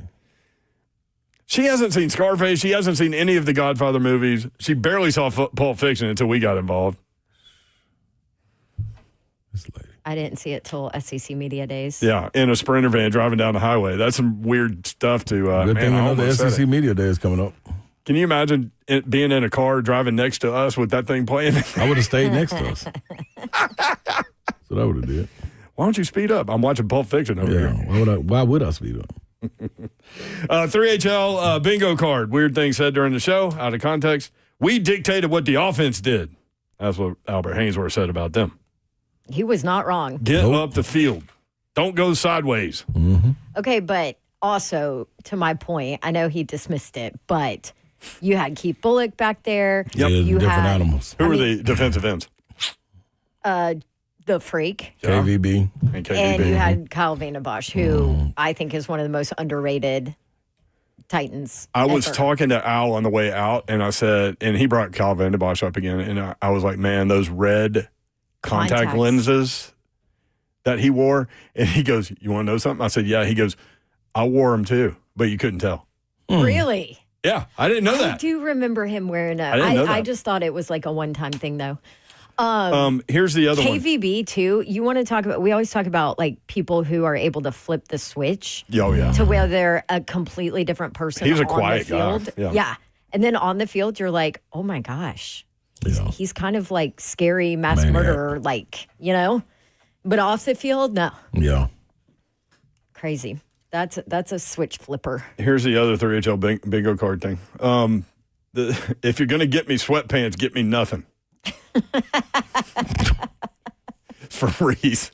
To which I said that sounded a lot like Patrick Henry. I love sweatpants. I know you do. If Reese goes, I don't know who Patrick Henry is, and then Laura in the background goes, give me liberty or give me death. What does Reese want? Jeans or something? Like, what do you want? Khakis? Maybe not pants. I love khakis. Give me some sweat. I'll take 3 or 4 sweatpants in a heartbeat. Matter of fact, I'm going to order some tonight. You don't have enough? Order them you catch them on summer. Like 6'8" legs sweatpants aren't just hanging So they out got at they Walmart. got the double XL tees on Nike. Okay, and you can wear those.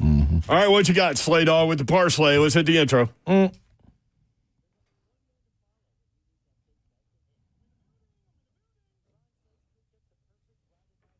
it's not been so perfect lately. No.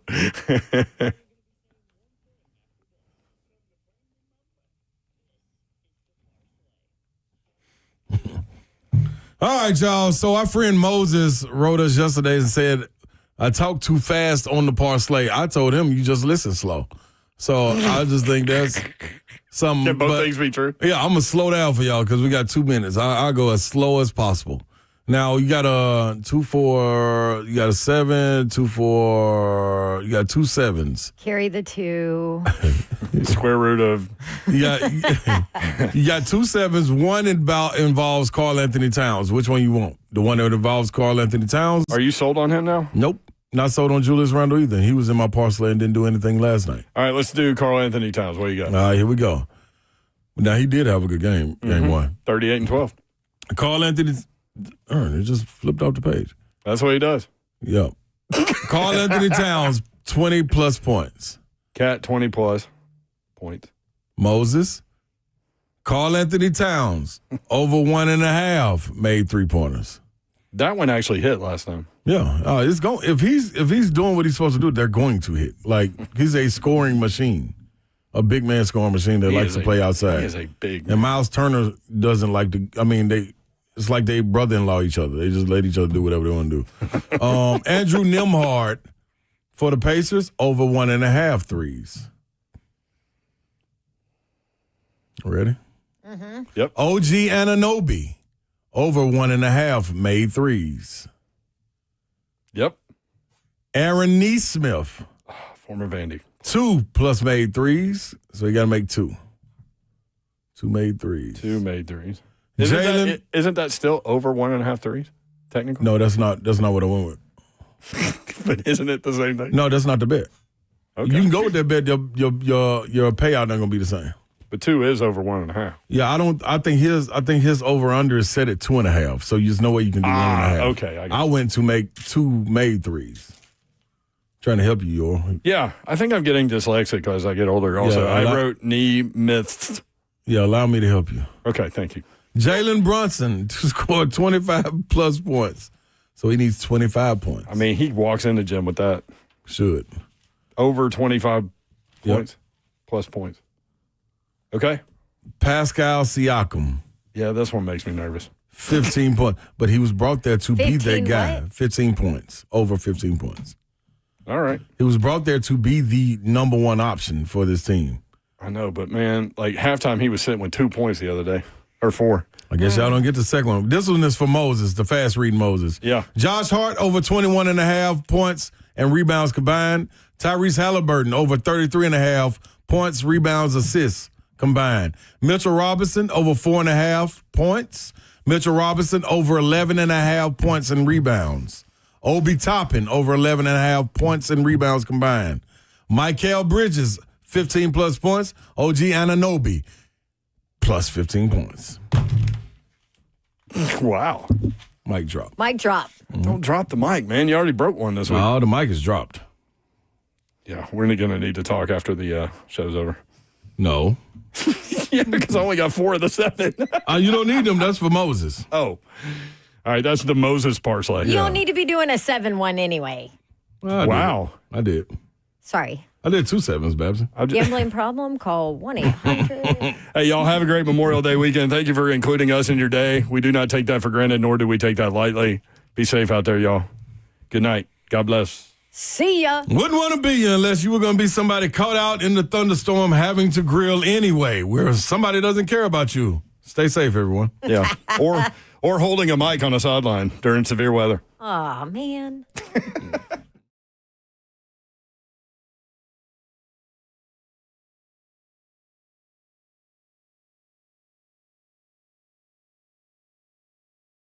Two Rivers Ford announces employee pricing for everyone. Every tradesman, every dad, every rising star. You pay what we pay. Two Rivers Ford. Locally owned. American made.